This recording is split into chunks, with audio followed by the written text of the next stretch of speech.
Hello, good morning. Good morning. Start ചെയ്യാം sir.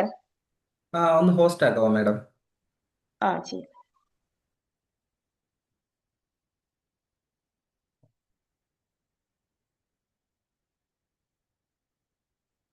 Okay, thank you. Hello, good morning everyone. Morning sir. എല്ലാവർക്കും സുഖല്ലേ? Good morning. സുഖം. Good morning. Good morning Ansar സാറേ. Good morning Chandra ma'am. Morning വേറെ sir. ആർക്കും good morning അല്ലേ? Good morning. വേറെ ആർക്കും ഗുഡ് മോർണിംഗ് അല്ലേ? Good morning sir. Okay, good morning Ramya.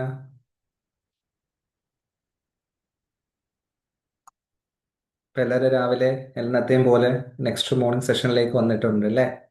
അപ്പൊ എൻ്റെ വെബിനാർ ഇതിനു മുമ്പ് പലരും അറ്റൻഡ് ചെയ്തിട്ടുണ്ടെന്നാണ് എൻ്റെ വിശ്വാസം. പല ആൾക്കാരെയും ഞാൻ ഇതിനകത്ത് കാണുന്നുണ്ട്. ബിന്ദു മാമൊക്കെ ഞാൻ ഇന്ന് എടുക്കാൻ പോകുന്ന ടോപ്പിക്കുമായിട്ട് ബന്ധപ്പെട്ട് നേരത്തെ എൻ്റെ സെഷനിൽ ഇരുന്നിട്ടുണ്ട്.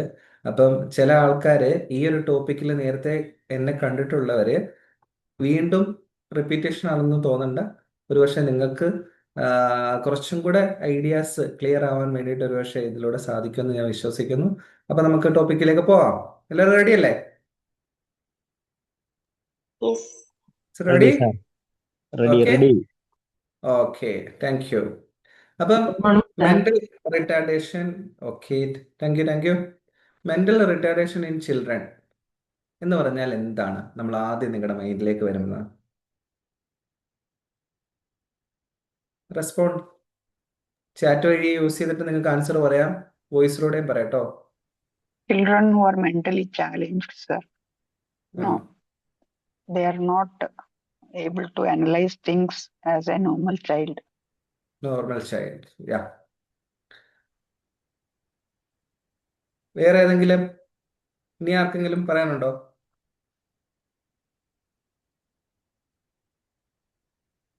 Okay, thank you Chandra ma'am. Mental retardation ഇതെന്ന് പറയുന്നത് ഒരു പഴയ വാക്കാണ്. ഇപ്പം ഇപ്പം നമ്മളത് യൂസ് ചെയ്യുന്നത് ഇന്റലക്ച്വൽ ഡിസബിലിറ്റി എന്നുള്ള വാക്കിലാണ് നമ്മൾ അതിനെ യൂസ് ചെയ്യുന്നത്. അപ്പൊ എന്താണ് മെന്റൽ റിട്ടാർഡേഷൻ എന്ന് നമുക്ക് നോക്കാം. അതിനായിട്ട് ഞാൻ സ്ക്രീൻ ഷെയർ ചെയ്യാം. നിങ്ങൾ ഇന്നത്തെ ഈ ഒരു ക്ലാസ് പല ആൾക്കാരും ചിലപ്പോൾ ഏതെങ്കിലും ജോലിയൊക്കെ ചെയ്തുകൊണ്ട് അറ്റൻഡ് ചെയ്യുന്നവർ കാണും. പക്ഷെ ഇതൊരു ലേണിംഗ് പ്ലാറ്റ്ഫോം ആയിട്ട് കൂടെ ഇന്നത്തെ ഈ ഒരു ക്ലാസ്സിന് നിങ്ങൾ കാണണം. അങ്ങനെ കണ്ടു കഴിഞ്ഞാൽ നിങ്ങൾ ജസ്റ്റ് ഒന്ന് കുറച്ച് സമയത്ത് ഒരു 30 മിനിറ്റത്തേക്ക് നിങ്ങൾ സ്ക്രീനകത്ത് ശ്രദ്ധിച്ചു കഴിഞ്ഞാൽ നിങ്ങൾക്ക് ഒരുപാട് കാര്യങ്ങൾ പഠിക്കാൻ പറ്റും. അങ്ങനെ ഉള്ള ഒരു അവസരം പാഴാക്കരുതെന്നാണ് ഈ ഒരു ചുരുങ്ങിയ സമയത്ത് എനിക്ക് നിങ്ങളോട് പറയാനുള്ളത്. ഓക്കെ, റെഡി അല്ലേ എല്ലാവരും? Yes, സ്ക്രീനിൽ sir. കാണുന്നുണ്ടോ?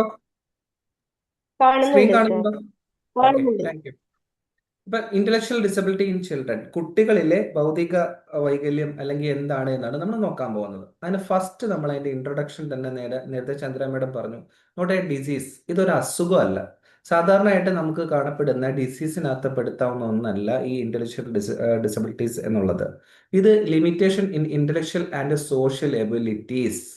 കുട്ടികൾക്ക് അവരുടെ ഭൗതികപരമായിട്ടും അവരുടെ സോഷ്യൽ പരമായിട്ടും ചെയ്യാൻ സാധിക്കുന്ന കഴിവുകളേക്കുള്ള പരിമിതികളെയാണ് നമ്മൾ ഇതിൽ സൂചിപ്പിക്കുന്നത്. ക്ലിയർ ആയോ? അവർക്ക് ഭൗതികപരമായിട്ടും സോഷ്യൽ പരമായിട്ടും അവർക്ക് ഓരോ പ്രായത്തിനനുസരിച്ച് ചെയ്യാനുള്ള കഴിവുകൾ ഇല്ലാതിരിക്കുന്ന അവസ്ഥ, അല്ലെ അതിനുള്ള പരിമിതികൾക്കുള്ള അവസ്ഥയാണ് നമ്മൾ എന്ത് പറയുന്നത്? ഇന്റലക്ച്വൽ ഡിസബിലിറ്റി എന്ന് സൂചിപ്പിക്കുന്നത്. ക്ലിയർ ആണോ? Yes, sir. ഓക്കെ, ഇനി ഇത് ഇയർലി റെക്കഗ്നേഷൻ, നേരത്തെ ഇത് ഐഡന്റിഫിക്കേഷൻ ചെയ്ത് കഴിഞ്ഞാൽ നമുക്ക് എന്തിനു സാധിക്കും?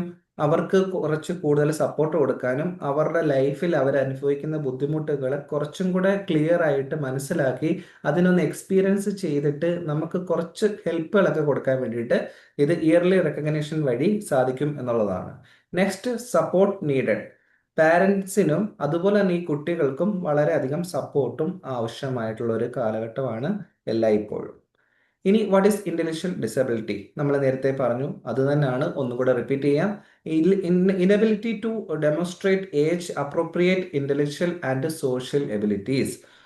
കുട്ടികൾക്ക് അവരുടെ പ്രായത്തിനനുസരിച്ച് അവർക്ക് ചെയ്യാൻ സാധിക്കുന്ന സോഷ്യൽ പരമായിട്ടും ഭൗതികപരമായിട്ടും ചെയ്യാൻ സാധിക്കുന്ന കാര്യങ്ങൾക്കുള്ള പരിമിതി എന്ന് പറയുമ്പം ഒരു ഉദാഹരണം ആർക്കെങ്കിലും പറയാവോ? കൂട്ടത്തിൽ ആർക്കെങ്കിലും ഒരു ഉദാഹരണം പറയാവോ?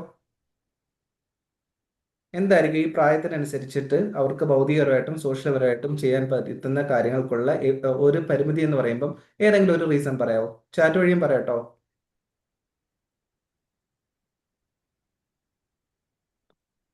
കുട്ടികളെ മാത്രമല്ല സാധാരണ വലിയവർക്കും ഉണ്ട്. സാധാരണ കുട്ടികള് ആ, ചെയ്യുന്ന ഒരു വികാസമുണ്ടല്ലോ, 1 വയസ്സ് 1.5 വയസ്സ് ആകുമ്പോഴത്തേക്ക് സംസാരിച്ചൊക്കെ തുടങ്ങും. ഇങ്ങനെയുള്ള ആ ആ കുട്ടികള് ചിലപ്പോൾ സംസാരിക്കാൻ ബുദ്ധിമുട്ടുണ്ടാവും അവർക്ക്. ഓക്കെ ആ ഓക്കെ താങ്ക് യു ശൈല മാം. ശൈല ശൈല അല്ലേ? ശൈല മാം എന്നല്ലേ? അതെ അതെ അതെ. Okay thank U. കറക്റ്റ് ആണ് പറഞ്ഞത്. അവർക്ക് പ്രായത്തിനനുസരിച്ചിട്ട് ഓരോ സമയത്തും അവർക്ക് ഡെവലപ്മെന്റൽ മൈൽ സ്റ്റോണിനനുസരിച്ച് ഏതെങ്കിലും രീതിയിലുള്ള കാര്യങ്ങൾക്ക് ആ ഒരു സ്കില്ലിന് എന്തെങ്കിലും ഒരു റെഡ്യൂസ് വന്നു കഴിഞ്ഞാൽ അത് ഈ ഒരു കാറ്റഗറിയിൽ ഉൾപ്പെടുത്താം. ഇതിനകത്ത് എന്തൊക്കെയാണെന്ന് നമുക്ക് നോക്കാം. അതിന്റെ കീ ക്യാരക്ടറിസ്റ്റിക്കിനകത്ത് ഫസ്റ്റ് സൂചിപ്പിക്കുന്നത് ഡിഫിക്കൽട്ടി ടു റിമെമ്പറിങ്. എന്താണ്? അവർക്ക് ഓർക്കാനുള്ള പ്രയാസം. നമുക്ക് പഠനത്തിൽ കുറച്ച് കുട്ടികൾക്കൊക്കെ ഓർക്കാനുള്ള പ്രയാസമൊക്കെ അനുഭവപ്പെടുന്നത് ഈ ഒരു കാര്യത്തിൽ കൊണ്ടാണെന്ന് നമുക്ക് മനസ്സിലാക്കാം. എല്ലാം കൊണ്ടല്ല, നമുക്ക് ജസ്റ്റ് ഒരു പല പല പല അതോറിറ്റീസ് ഉണ്ട് ഇതിനകത്ത് സൂചിപ്പിക്കുന്നത്. അത് എന്തൊക്കെയാണെന്ന് നമുക്ക് നെക്സ്റ്റ് സ്ലൈഡിൽ നോക്കുന്നതായിരിക്കും. ഇനി നെക്സ്റ്റ് പ്രോബ്ലം സോൾവിങ് ചാലഞ്ചസ്. ഏതെങ്കിലും രീതിയിൽ അവർക്ക് പ്രോബ്ലംസ് സോൾവ് ചെയ്യാനുള്ള കഴിവ് കുറവായിരിക്കും. Next adapting to new situations.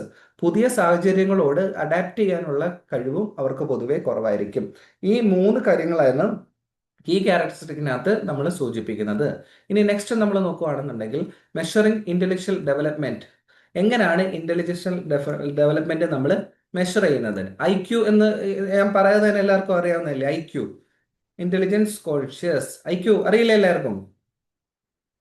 IQന്റെ അടിസ്ഥാനത്തിലാണ് നമ്മൾ ഈ കുട്ടികൾക്ക് ഈ എന്തെങ്കിലും രീതിയിലുള്ള ഭൗതിക വൈകല്യങ്ങളോ എന്തെങ്കിലും ഉണ്ടോ എന്ന് നമ്മൾ നോക്കുന്നത്. അതിന് ആദ്യം നമ്മൾ നോക്കുന്നത് എങ്ങനെയാണെന്ന് വെച്ചാൽ, what is IQ? Intelligence conscious method cognitive ability. ഓരോ പ്രായത്തിനനുസരിച്ചും ചിന്തിക്കാനുള്ള ശേഷിയിൽ ഏതെങ്കിലും കാര്യങ്ങൾക്ക് പ്രോബ്ലംസ് വരുവാണ് എങ്കിൽ അത് നമുക്ക് IQ വഴി കണ്ടെത്താം. അതെങ്ങനെയാണ്? IQ കണക്കാക്കുന്നതിന് ഒരു കാൽക്കുലേഷൻ മെത്തേഡ് ഉണ്ട്. Mental age divided by physical age അഥവാ ക്രോണോണിക്കൽ ഏജ് ഇൻറ്റു 100. ഈ ഒരു കാൽക്കുലേഷൻ മെത്തേഡ് ഉപയോഗിച്ചിട്ടാണ് ഓരോ വ്യക്തികളുടെയും IQ കണക്കാക്കുന്നത്. IQ കണക്കാക്കാനുള്ള ഒരുപാട് വലിയ വലിയ മെത്തേഡുകളൊക്കെ ഉണ്ട് എങ്കിലും ബേസിക് ആയിട്ട് IQ കണക്കാക്കുന്ന ഒരു മെഷറിങ്ങിന്റെ രീതിയാണ് mental age divide by physical age. Clear ആണോ? Mental age divide by physical age. അങ്ങനെയെങ്കിൽ ഞാനൊരു ക്വസ്റ്റ്യൻ ചോദിച്ചോട്ടെ, എല്ലാവരും ഓക്കെ ആണോ? എന്താണ് മെന്റൽ ഏജ്?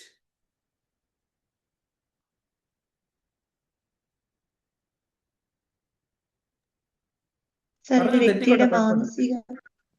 മാനസിക പ്രായം. അങ്ങനെയാണെങ്കിൽ ഫിസിക്കൽ ഏജ് എന്താ? മാനസികമായിട്ടുള്ള ഒരു ഏജ്. അതായത് ചില ആളുകള് ചിലപ്പോ ആ ഏജ് കൊണ്ട് ഫിസിക്കൽ ഏജ് കൊണ്ട് അവർക്ക് ഒരുപാട് ഇതുണ്ടാവും.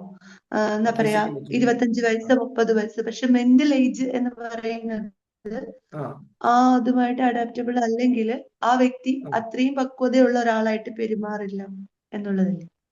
ഓക്കെ കുട്ടികളുടെ താങ്ക് സ്വഭാവം യു. കാണിക്കും, അങ്ങനെയൊക്കെ. Okay thank U. അപ്പൊ കുറച്ചും കൂടെ ക്ലിയർ ആയിട്ട് പറയാം. ഈ രമ്യ മാം പറഞ്ഞത് കറക്റ്റ് ആണ്. 25 വയസ്സ് പ്രായം. അപ്പൊ 25 എന്ന് പറയുന്നത് എന്താണ്? 25 എന്ന് പറയുന്നത് എന്താണ്? 25 വയസ്സെന്ന് പറഞ്ഞപ്പോ അത് ഏതാണ്? Physical age. അത് ഫിസിക്കൽ ഏജ് അല്ലേ? ഫിസിക്കൽ ഏജ് അവരുടെ കലണ്ടറിന്റെ അടിസ്ഥാനത്തിൽ ഡേറ്റ് ഓഫ് ബർത്തിന്റെ കാൽക്കുലേഷൻ അനുസരിച്ചിട്ട് കണക്കാക്കുന്നതാണ് ഫിസിക്കൽ ഏജ്. 25 വയസ്സ് പ്രായമുള്ള ഒരു വ്യക്തിയുടെ മെന്റൽ ഏജ് എന്ന് പറയുന്നത് 25 വയസ്സിൽ താഴെയാണ് എങ്കിൽ അതിനെ നമ്മൾ മെന്റൽ ഏജും ഫിസിക്കൽ ഏജും കൊണ്ട് ഡിവൈഡ് ചെയ്തിട്ട് 100 ആക്കും. അതിനെ 100 കൊണ്ട് ഗുണിക്കും. ക്ലിയർ ആണോ? ഡൗട്ട് ഉണ്ടെങ്കിൽ നമുക്ക് ക്ലിയർ ചെയ്തിട്ട് പോവാം. അങ്ങനെയാണെങ്കിൽ ഞാൻ ഒരു ക്വസ്റ്റ്യൻ ചോദിച്ചോട്ടെ, എല്ലാവരും റെഡി അല്ലേ? 10 വയസ്സ് ഫിസിക്കൽ ഏജ് ഉള്ള ഒരു കുട്ടിക്ക് 7 വയസ്സിനുള്ള മെന്റൽ ഏജേ ഉള്ളൂ എങ്കിൽ ആ കുട്ടിയുടെ IQ എത്രയായിരിക്കും?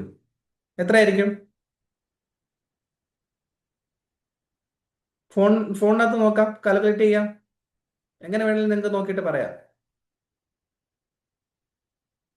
കാൽക്കുലേറ്റർ എടുത്തേ, ഫോണിനകത്ത് കാൽക്കുലേറ്റർ എടുത്തിട്ട് ജസ്റ്റ് ഒന്ന് നോക്കിയേ. മെന്റൽ ഏജ് 7 വയസ്സ്, ഫിസിക്കൽ ഏജ് 10 വയസ്സ്. അപ്പൊ എത്ര ആയിരിക്കും IQ? മെന്റൽ ഏജ് 7 വയസ്സെന്ന് എങ്ങനെ കണ്ടുപിടിച്ചു? എങ്ങനെ മനസ്സിലാവും? മെന്റൽ ഏജ് 7 വയസ്സ് എങ്ങനെയാണെന്ന് കണ്ടുപിടിക്കുന്നതെന്ന് ശൈല മാം ചോദിച്ചതിന് ആൻസർ ഞാൻ ഇപ്പൊ പറയാം. ഇതൊന്ന് ജസ്റ്റ് ഒന്ന് ആൻസർ തരാമോ? മെന്റൽ ഏജ് 7 വയസ്സ്, ഫിസിക്കൽ ഏജ് 10 വയസ്സ്. 70. Abeena, thank you Abeena. എല്ലാവർക്കും 70 ആണോ കിട്ടിയത്? അല്ലാതെ ആർക്കെങ്കിലും കിട്ടിയിട്ടുണ്ടോ? 70, sir. ഓക്കെ, അപ്പം മെന്റൽ ഏജ് 7 ഡിവൈഡഡ് ബൈ 10 എന്ന് പറയുമ്പോൾ ഇൻറ്റു 100 ആകുമ്പോൾ എത്ര ആൻസർ കിട്ടും? 70. 70 ആണ് IQ ലെവൽ കണ്ടെത്തിയത്. അപ്പൊ IQ ലെവൽ കണ്ടെത്തുന്നത് എങ്ങനെ? Mental age divided by physical age into 100. ഇനി നേരത്തെ ചോദിച്ച ക്വസ്റ്റ്യനിലേക്ക് വരാം. മെന്റൽ ഏജ് എങ്ങനെയാണ് കണക്കാക്കുന്നതെന്ന് ആദ്യം ഞാൻ സൂചിപ്പിച്ചു. ഓരോ പ്രായത്തിനനുസരിച്ച് ഫിസിക്കൽ ഏജിനനുസരിച്ച് ചെയ്യാൻ പറ്റുന്ന കാര്യങ്ങൾ അവർ ചെയ്യുന്നുണ്ടോ എന്നുള്ളത്. ഉദാഹരണം, 5 വയസ്സുള്ള ഒരു കുട്ടി അല്ലെ 6 വയസ്സുള്ള ഒരു കുട്ടി എത്രാം ക്ലാസ്സിലായിരിക്കും നമ്മൾ സ്കൂളിൽ ചേർക്കുന്നത്? സ്കൂളിൽ എത്രാം ക്ലാസ്സിലായിരിക്കും ആ കുട്ടി പഠിക്കുന്നത്? First standard, sir. First standard അല്ലേ? പക്ഷെ ആ കുട്ടിയെ ഫസ്റ്റ് സ്റ്റാൻഡേർഡിൽ കൊണ്ടിരുത്തിയപ്പം ആ കുട്ടിക്ക് ഫസ്റ്റ് സ്റ്റാൻഡേർഡിൽ പഠിപ്പിക്കുന്ന കാര്യങ്ങളൊന്നും മനസ്സിലാവുന്നില്ല. കുട്ടിക്ക് പക്ഷേ നേഴ്സറിയിൽ അല്ലെ LKG കൊണ്ടുവന്ന് ഇരുത്തുന്ന കാര്യങ്ങളെ മനസ്സിലാവുന്നുള്ളൂ എന്ന് വിചാരിക്കുക. അതൊരു കാറ്റഗറി നമുക്ക് എടുക്കാം. അങ്ങനെയെങ്കിൽ ആ കുട്ടിയുടെ മെന്റൽ ഏജ് എത്രയായിരിക്കും? നേഴ്സറി പഠിപ്പിക്കുന്ന അല്ലെ LKG പഠിപ്പിക്കുന്ന കുട്ടികൾക്ക് ഒക്കെ ഉള്ള കാര്യങ്ങളെ മനസ്സിലാവുന്നുള്ളൂ. കുട്ടി 1ാം ക്ലാസ്സിലാണ്, 6 വയസ്സാണ്. അങ്ങനെയെങ്കിൽ LKGയിലുള്ള കുട്ടിയുടെ പ്രായം എത്രയായിരിക്കും? 3 years, sir. 3 ഇയർ. അപ്പൊ കുട്ടിയുടെ മെന്റൽ ഏജ് എത്രയായി? 3. ഫിസിക്കൽ ഏജ് എത്രയായി? 6. ഇനി വേറെ ഉദാഹരണം പറയാം. 10 വയസ്സുള്ള ഒരു കുട്ടി, ആ കുട്ടിയെ പഠിക്കുന്നത് 4ാം ക്ലാസ്സിലാണെന്ന് വിചാരിക്കുക. പക്ഷെ ആ കുട്ടിക്ക് 1ാം ക്ലാസ്സിൽ പഠിക്കുന്ന കാര്യങ്ങളെ മനസ്സിലാകുന്നുള്ളൂ.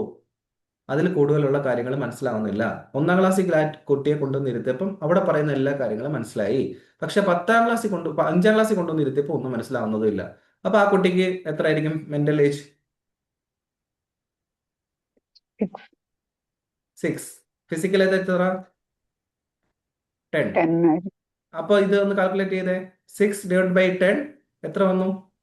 ഇൻറ്റു 100 എത്ര വന്നു? 60 ആണോ കിട്ടിയത്? 60 ആണോ കിട്ടിയത്? 6. ഹലോ സാറേ, ഹലോ. ഓ, പറഞ്ഞു. സാറേ, ഞാനൊന്ന് ഇടപെട്ടോട്ടെ.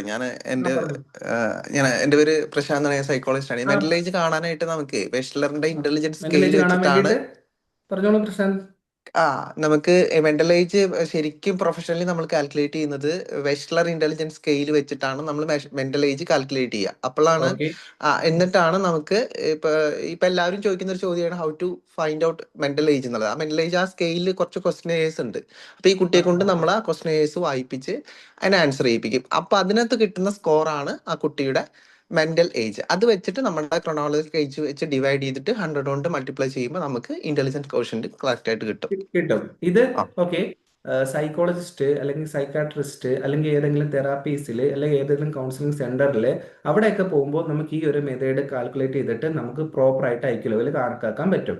പക്ഷെ ഇത് നമ്മൾ ബേസിക് ആയിട്ടുള്ള ലെവലിൽ ഒരു വീട്ടിൽ തന്റെ കുട്ടിക്ക് ഏതെങ്കിലും രീതിയിലുള്ള പ്രോബ്ലംസ് ഉണ്ടോ എന്ന് ആദ്യം ജസ്റ്റ് നമുക്ക് ഇതിനകത്ത് നെക്സ്റ്റ് സ്ലൈഡിലും ഇതിന്റെ താഴെ തന്നെ വരുന്നുണ്ട്. ഇത് പ്രോപ്പർ ആയിട്ടുള്ള ഇത് ജസ്റ്റ് ഒരു ഐഡന്റിഫിക്കേഷൻ മെത്തേഡ് മാത്രമാണ്. ഇതിന് പ്രോപ്പർ ആയിട്ടുള്ള മെത്തേഡുകളെല്ലാം 2000 റുപ്പീസ് അല്ലേ അതിനൊക്കെ ചാർജ് ആക്കുന്നത്. ചിലയിടത്തൊക്കെ 2000 എബോ ആണ്ടാന്ന് തോന്നുന്നു ഈ IQ ലെവലിന്റെ കാൽക്കുലേഷൻസ് കാണാൻ വേണ്ടിയിട്ട്. അതാണോ? അതെ അതെ അതെ, നമ്മൾ കൗൺസിലിംഗിന് പോകുമ്പോൾ അത് ആ ചാർജ് എമൗണ്ട് വാങ്ങും. സ്റ്റാർട്ടിങ് എമൗണ്ട് തന്നെ 2000 ആണെന്ന് തോന്നുന്നു ആ ഒരു എമൗണ്ട്. അപ്പൊ ഇതെന്ന് പറയുന്നത് നമ്മൾ വീട്ടില് അല്ലെങ്കിൽ നമ്മുടെ ടീച്ചേഴ്സിന് അല്ലെങ്കിൽ നമ്മുടെ നോർമലി ഉള്ള ആൾക്കാർക്ക് ചെയ്യാൻ പറ്റുന്ന ചെറിയ മെത്തേഡാണ് പറയുന്നത്. അതന്നെ സർ, ഒരു ഓർഡിനറി പേഴ്സൺ നമ്മളുടെ വീട്ടിലെ കുട്ടീനെ ഐഡന്റിഫൈ ചെയ്യാനുള്ളത്. ഇത് നമുക്ക് ജസ്റ്റ് ഒന്ന് നോക്കുമ്പോൾ നമുക്ക് നല്ലൊരു രീതിയിൽ ഡിഫറൻസ് ചെയ്യുന്നുണ്ട് എങ്കിൽ ഈ പറഞ്ഞ പോലുള്ള കൗൺസിലിംഗ് സെന്റേഴ്സിൽ പോയിട്ട് അവരത് പ്രോപ്പറായിട്ട് മെത്തേഡ് ചെയ്തിട്ട്. പക്ഷെ ഇത് നമ്മൾ ബേസിക് ആയിട്ട് നമ്മൾ അറിഞ്ഞിരിക്കേണ്ട ഒരു കാര്യമാണ്. ഇപ്പം ഈ ഒരു സ്കെയിലിനനുസരിച്ചിട്ട് ഇപ്പം പ്രശാന്ത് സാർ പറഞ്ഞ പോലൊക്കെ തന്നെയാണ് കേസ്. അപ്പൊ നമ്മൾ അറിഞ്ഞിരിക്കേണ്ട ജസ്റ്റ് ഒരു സ്റ്റാർട്ടിംഗ് മെത്തേഡാണ് ഇതിന്റെ ഒരു ഇക്വേഷൻ അനുസരിച്ച് നോക്കുക. അതെങ്ങനെ നമ്മൾ നോക്കുന്നതെന്നുള്ളത് നമുക്ക് ഞാൻ ഈ സൂചിപ്പിച്ച പോലെ തന്നെ നെക്സ്റ്റ് സ്ലൈഡ് വരുമ്പോൾ ഒന്നുകൂടെ മനസ്സിലാവും എന്താണ് മെന്റൽ ഏജ് കണക്കാക്കുന്നത്, ഏതൊക്കെ രീതിയിൽ കണക്കാക്കാമെന്നുള്ളത്. അതിന്റെ ഒരു ചെറിയൊരു മെത്തേഡ് ഞാൻ ഇവിടെ കൊടുക്കുന്നുണ്ട്. ഇത് ക്ലിയർ ആണോ? മെന്റൽ ഏജ് കണക്കാക്കുന്നത് എങ്ങനെയാണെന്ന് ക്ലിയർ ആണ് സർ. ഓക്കെ. ഇനി ഫിസിക്കൽ ഏജ്, അത് നമുക്ക് ഓൾറെഡി അറിയാം. ഫിസിക്കൽ ഏജ് എങ്ങനെയാണ് എന്നുള്ളത് ഡിവൈഡ് ബൈ 100 കൊണ്ട് എത്രയാണോ കിട്ടുന്നത് ആൻസർ, അതാണ് നമുക്ക് IQ ലെവലായിട്ട് കണക്കാക്കാൻ പറ്റുന്നത്. ഇനി നെക്സ്റ്റ് ഫാക്ടേഴ്സ് എന്തൊക്കെയാണെന്ന് നോക്കാം. ഈ ഇപ്പൊ IQ ലെവൽ കണക്കാക്കുന്ന ഫാക്ടേഴ്സ് എങ്ങനെയാ? ഇപ്പൊ ചോദിച്ചില്ലേ, ഏജ് നോക്കും, മെച്യൂരിറ്റി ഉണ്ടോ എന്ന് നോക്കും, സോഷ്യൽ സ്റ്റാൻഡേർഡ്സ് നോക്കും. ഈ മൂന്നിന്റെ അടിസ്ഥാനത്തിലായിരിക്കും നമ്മൾ IQ ലെവല് നോക്കുന്നത്. ഇപ്പൊ ആ കുട്ടിയുടെ ഏജ് കറക്റ്റ് ആണോ എന്ന് നോക്കും, ആ ഏജിനുള്ള മെച്യൂരിറ്റി ഉണ്ടോ എന്ന് നോക്കും, അതനുസരിച്ച് തന്റെ സോഷ്യലി ചെയ്യാൻ പറ്റുന്ന എല്ലാ കാര്യങ്ങളും ചെയ്യാൻ പറ്റുന്നുണ്ടോ എന്ന് നോക്കും. ഇനി നെക്സ്റ്റ് നോക്കുക, IQ alone does not fully define a child abilities. IQ എന്ന് ഇങ്ങനെയൊക്കെയാണ് എങ്കിലും ഒരു കുട്ടിയുടെ എബിലിറ്റീസ് പൂർണ്ണമായിട്ടും ഡിഫൈൻ ചെയ്യാൻ വേണ്ടിയിട്ട് IQ-ന് സാധിക്കുന്നില്ല എന്നും ജസ്റ്റ് സൂചിപ്പിക്കുന്നു. പൂർണ്ണമായിട്ടുള്ള കാര്യങ്ങൾക്ക് IQ മാൻഡേറ്ററി ആയിട്ട് നമ്മൾ നോക്കുകയും ചെയ്യരുത് എന്നുള്ളതാണ്. ഇനി നമ്മൾ നോക്കാൻ പോകുന്ന ലെവൽ ഓഫ് ഇന്റലക്ച്വൽ ഡിസബിലിറ്റീസ്, അതിന്റെ ലെവൽ ഏതൊക്കെയാണെന്നാണ്. ഈ മൈൽഡ്, ഇപ്പൊ നമ്മൾ കാൽക്കുലേറ്റ് ചെയ്തിട്ട് കിട്ടിയില്ലേ, 70 കിട്ടിയില്ലേ? മൈൽഡ് കാറ്റഗറിയിൽ വരുന്നത് IQ ലെവൽ 50 to 70 ആണെങ്കിൽ അത് മൈൽഡ് കാറ്റഗറിയിൽ വരും. ഇനി മോഡറേറ്റ് കാറ്റഗറി എന്ന് പറയുമ്പോൾ 35 to 49 കാറ്റഗറിയിലായിരിക്കും മോഡറേറ്റ് ലെവൽ. നെക്സ്റ്റ് സിവർ എന്ന് പറയുമ്പോഴത്തേക്കും 20 to 34 ആയിരിക്കും. ഇനി പ്രൊഫൗണ്ട് എന്ന് പറയുമ്പോൾ IQ ലെവൽ 20ൽ താഴെ. ഇപ്പം ഈ ഒരു ലെവൽ നിങ്ങൾ ജസ്റ്റ് സ്ക്രീൻഷോട്ട് എടുക്കുകയോ അല്ലെങ്കിൽ ജസ്റ്റ് ഒന്ന് മനസ്സിലാക്കി വെക്കുക. ഇനി IQ ലെവല് ഒരു 10 ഒരു വയസ്സുള്ള ഒരു സെക്കൻഡ് കുട്ടിക്ക്, കേട്ടില്ല, സർ, ഒരു സെക്കൻഡ്, ഇതിന്റെ PDF ആ ലഭ്യമാണോ? ആ PDF തരാം. Thank you. ഓക്കെ. ഇപ്പം IQ ലെവല് ഇപ്പൊ നമ്മൾ നോക്കിയ പ്രൊഫൗണ്ട് എന്നുള്ള ഒരു ലെവലിലേക്ക് നോക്കുവാണെങ്കിൽ IQ ലെവല് ബിലോ 20 ആണെന്ന് പറഞ്ഞു. അങ്ങനെയെങ്കിൽ 10 വയസ്സുള്ള ഒരു കുട്ടിയുടെ മെന്റൽ ഏജ് എത്ര ആയിരിക്കും? ബിലോ 20 വരണമെങ്കിൽ എത്ര ആയിരിക്കും? നിങ്ങൾ ഒരുപാട് കാൽക്കുലേറ്റ് ചെയ്ത് വേണ്ട സമയം കളയണ്ട. 2/10 into 100 ഒന്ന് അടിച്ച് 2/10 into 100.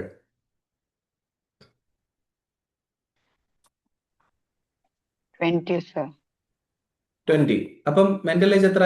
2 വയസ്സ് ഉള്ള പ്രായമുള്ള കുട്ടികൾ ചെയ്യുന്ന കാര്യങ്ങൾ മാത്രമേ ആ കുട്ടിക്ക് ചെയ്യാൻ പറ്റുന്നുള്ളൂ.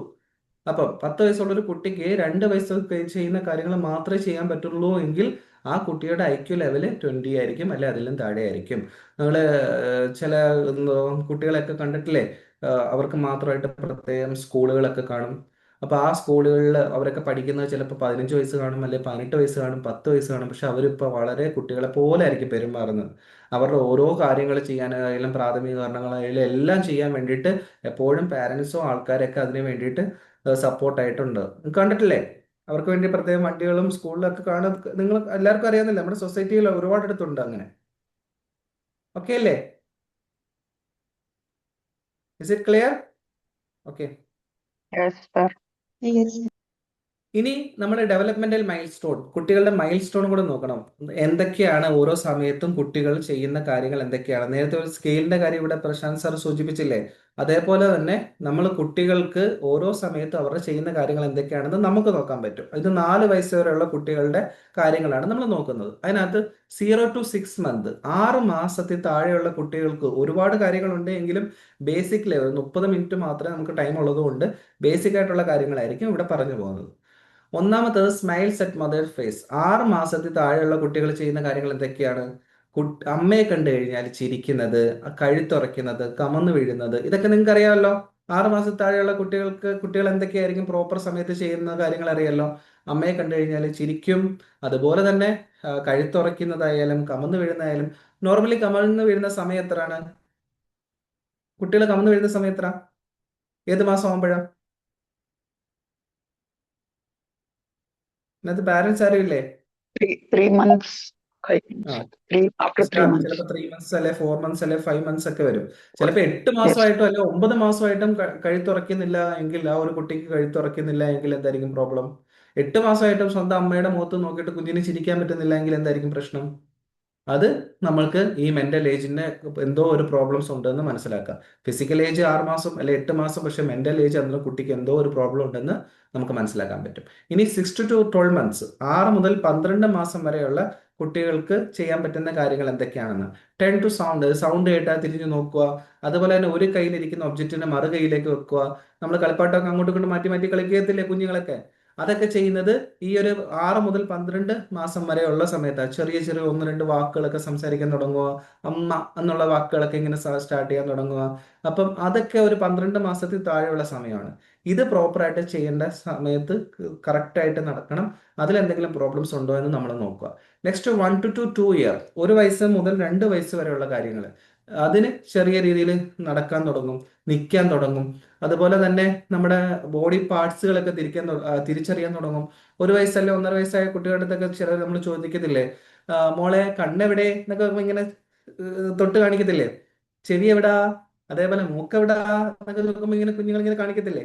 അതൊക്കെ തിരിച്ചറിയാൻ പറ്റുന്നുണ്ടോ എന്ന് നോക്കുക എന്നുള്ളതാണ് ഈ ഡെവലപ്മെന്റ് മൈൽ സ്റ്റോണിനകത്ത് നമ്മൾ ശ്രദ്ധിക്കേണ്ട കാര്യം. ചിലപ്പോൾ 1 വയസ്സുള്ള അല്ലെ 2 വയസ്സുള്ള ഒരു കുട്ടിക്ക് തന്റെ 4 വയസ്സായിട്ടും കറക്റ്റ് കണ്ണെവിടാ എന്ന് ചോദിച്ചാൽ ചൂണ്ടിക്കാണിക്കാനോ തൊട്ട് കാണിക്കാനോ പറയാനോ പറ്റുന്നില്ല എങ്കിൽ ആ കുട്ടിക്ക് മെന്റൽ ഏജ് കുറവാണെന്ന് മനസ്സിലാക്കുക. നെക്സ്റ്റ് 2 മുതൽ 4 വരെയുള്ള വയസ്സിലുള്ള കാര്യങ്ങൾക്ക് നടക്കുന്ന എന്തൊക്കെയാണെന്നാണ്. ക്ലിംസ് സ്റ്റെയർസ്, അതായത് സ്റ്റെയറുകളിൽ ചാടിക്കയറുക, നടക്കുക. ഓരോ സ്റ്റെപ്പുകൾ എടുത്ത് വെക്കുന്ന സമയത്ത് ഫസ്റ്റ് എന്തായിരിക്കും ചെയ്യുന്നത്, കുട്ടികൾ ജസ്റ്റ് ഒരു സ്റ്റെപ്പിൽ കാലെടുത്ത് വെക്കും. അത് കഴിഞ്ഞിട്ട് രണ്ടാമത്തെ കാലെടുത്തിട്ട് ആ സ്റ്റെപ്പിൽ തന്നെ വെക്കും. അത് കഴിഞ്ഞ് വീണ്ടും മേളിലോട്ട് അടുത്ത കാലെടുത്ത് വെക്കും, വീണ്ടും താഴത്തെ കാലെടുത്ത് വെക്കും. അതിനുശേഷം എന്തോ ചെയ്യും, ജസ്റ്റ് ഇങ്ങനെ സ്റ്റെപ്പ് കയറി പോകാൻ തുടങ്ങും നമ്മളെ പോലെ. പിന്നെ അത് 2 സ്റ്റെപ്പിലെടുത്ത് ചാടി പോകാൻ തുടങ്ങും. ഇത് ഓരോ സ്റ്റേജ് ഉണ്ട്, അതിന് ഡെവലപ്മെന്റിന്റെ മൈൽ സ്റ്റോണിനനുസരിച്ച് ഓരോ സ്റ്റേജ് ഉണ്ട് അത് നടക്കുന്നതനുസരിച്ച്. അപ്പം അതൊക്കെ പ്രോപ്പറായിട്ട് ചെയ്യാൻ പറ്റുന്നുണ്ടോ എന്ന് നോക്കാം. പിന്നെ സംസാരിക്കാനുള്ള കാര്യങ്ങൾ പ്രോപ്പറായിട്ട് ചെയ്യുന്നുണ്ടോ എന്ന് നോക്കുക. ആദ്യം ചെറിയ വാക്കുകൾ, 2 വാക്കുകൾ, പിന്നെ കൂട്ടിച്ചേർത്ത് പറയുക, പിന്നെ 3 വാക്കുകൾ ഒരുമിച്ച് പറയുക. അങ്ങനെയുള്ള കാര്യങ്ങളൊക്കെ ഓരോ സമയത്തും കുട്ടികൾക്ക് ചെയ്യാൻ പറ്റുന്ന കാര്യങ്ങൾ ചെയ്യുന്നുണ്ടോ എന്ന് നോക്കുക എന്നുള്ളതാണ് നമ്മൾ ഈ ഡെവലപ്മെന്റൽ മൈൽ സ്റ്റോണിനകത്ത് ശ്രദ്ധിക്കേണ്ട കാര്യങ്ങൾ. 75% കുട്ടികൾക്കും ബുദ്ധി വളർച്ച, 75% ബ്രെയിൻ വളർച്ച നടക്കുന്നതും ആദ്യത്തെ 2 വർഷത്തിലാണെന്നാണ് സൈക്കോളജി തെളിയിച്ചിട്ടുള്ളത്. ഇനി കോസസ് ഓഫ് ഇന്റലക്ച്വൽ ഡിസബിലിറ്റീസ് എന്തൊക്കെയാണെന്ന്, ഇനി എന്തൊക്കെ കൊണ്ടാണ് ഈ കുട്ടികൾക്ക് ഇങ്ങനെയുള്ള പ്രോബ്ലംസ് വരുന്നതെന്ന് നോക്കാം. First, genetic causes. ജനപരമായിട്ട് ഏതെങ്കിലും രീതിയിലുള്ള പ്രോബ്ലംസ് ഒക്കെ ഉണ്ട് എങ്കിൽ, ക്രോമസോൺസിനകത്ത് പ്രോബ്ലംസ് ഉണ്ടെങ്കിൽ, മെറ്റാബോളിക് ഡിസോർഡേഴ്സ് ഉണ്ട് എങ്കിൽ ഈ ഒരു പ്രോബ്ലംസ് വരും. പിന്നെ പ്രഗ്നൻസിയിൽ എന്തെങ്കിലും ഇഷ്യൂസ് ഉണ്ടെങ്കിൽ, ഏതെങ്കിലും രീതിയിലുള്ള ഇൻഫെക്ഷൻസ് ഉണ്ടെങ്കിലോ, ആൽക്കഹോളിക്കിന്റെ യൂസ് കൂടുതൽ ആയി കഴിഞ്ഞാലോ, പിന്നെ ഹെൽത്ത് എന്തെങ്കിലും തരത്തിലുള്ള ഹെൽത്ത് പ്രോബ്ലംസ് മാതാവിനുണ്ട് എങ്കിൽ അതും ഈ ഒരു പ്രോബ്ലംസിലേക്ക് വരും. പിന്നെ ബർത്ത് കോംപ്ലിക്കേഷൻസിൽ ജനന സമയത്ത് എന്തെങ്കിലും പ്രോബ്ലംസ് വന്നു കഴിഞ്ഞാൽ, ഓക്സിജന്റെ ഡെഫിഷ്യൻസി ഉണ്ട് എങ്കിൽ, ബർത്ത് ഇഞ്ചുറീസ് വന്നു കഴിഞ്ഞാൽ ഇതൊക്കെ ഈ ഒരു പ്രോബ്ലംസിന് കാരണമാകും. അതേപോലെ തന്നെ പോസ്റ്റ് ബർത്ത് പ്രോബ്ലംസ്, ഈ പ്രസവത്തിന് ശേഷം എന്തെങ്കിലും സംഭവിക്കുന്നത്, അതായത് ഹെഡ് ഇഞ്ചുറീസ് വന്നു കഴിഞ്ഞാൽ, ഇൻഫെക്ഷൻസ് വന്നു കഴിഞ്ഞാൽ, മാൽന്യൂട്രീഷൻസിന്റെ കുറവുകൾ വന്നു കഴിഞ്ഞാലൊക്കെ കുട്ടികൾക്ക് ഈ ഒരു ഇന്റലക്ച്വൽ ഡിസബിലിറ്റീസ് ഉണ്ടാവാൻ കാരണമാകുമെന്ന് പഠനം തെളിയിച്ചിട്ടുണ്ട്.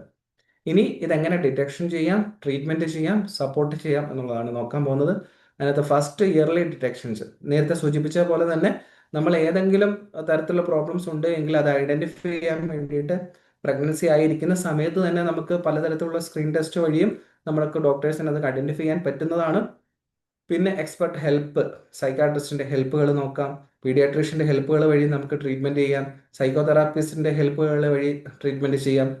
അതേപോലെ റീഹാബിലേഷൻ സെന്റേഴ്സ് ഉണ്ട്, അവിടെ ഈ ഇങ്ങനെയുള്ള കുട്ടികൾക്ക് അതനുസരിച്ച് ട്രെയിനിങ് ചെയ്യാൻ വേണ്ടിയിട്ടുള്ള കാര്യങ്ങൾ പ്രോപ്പറായിട്ട് ചെയ്തു കൊടുക്കുന്നുണ്ട്.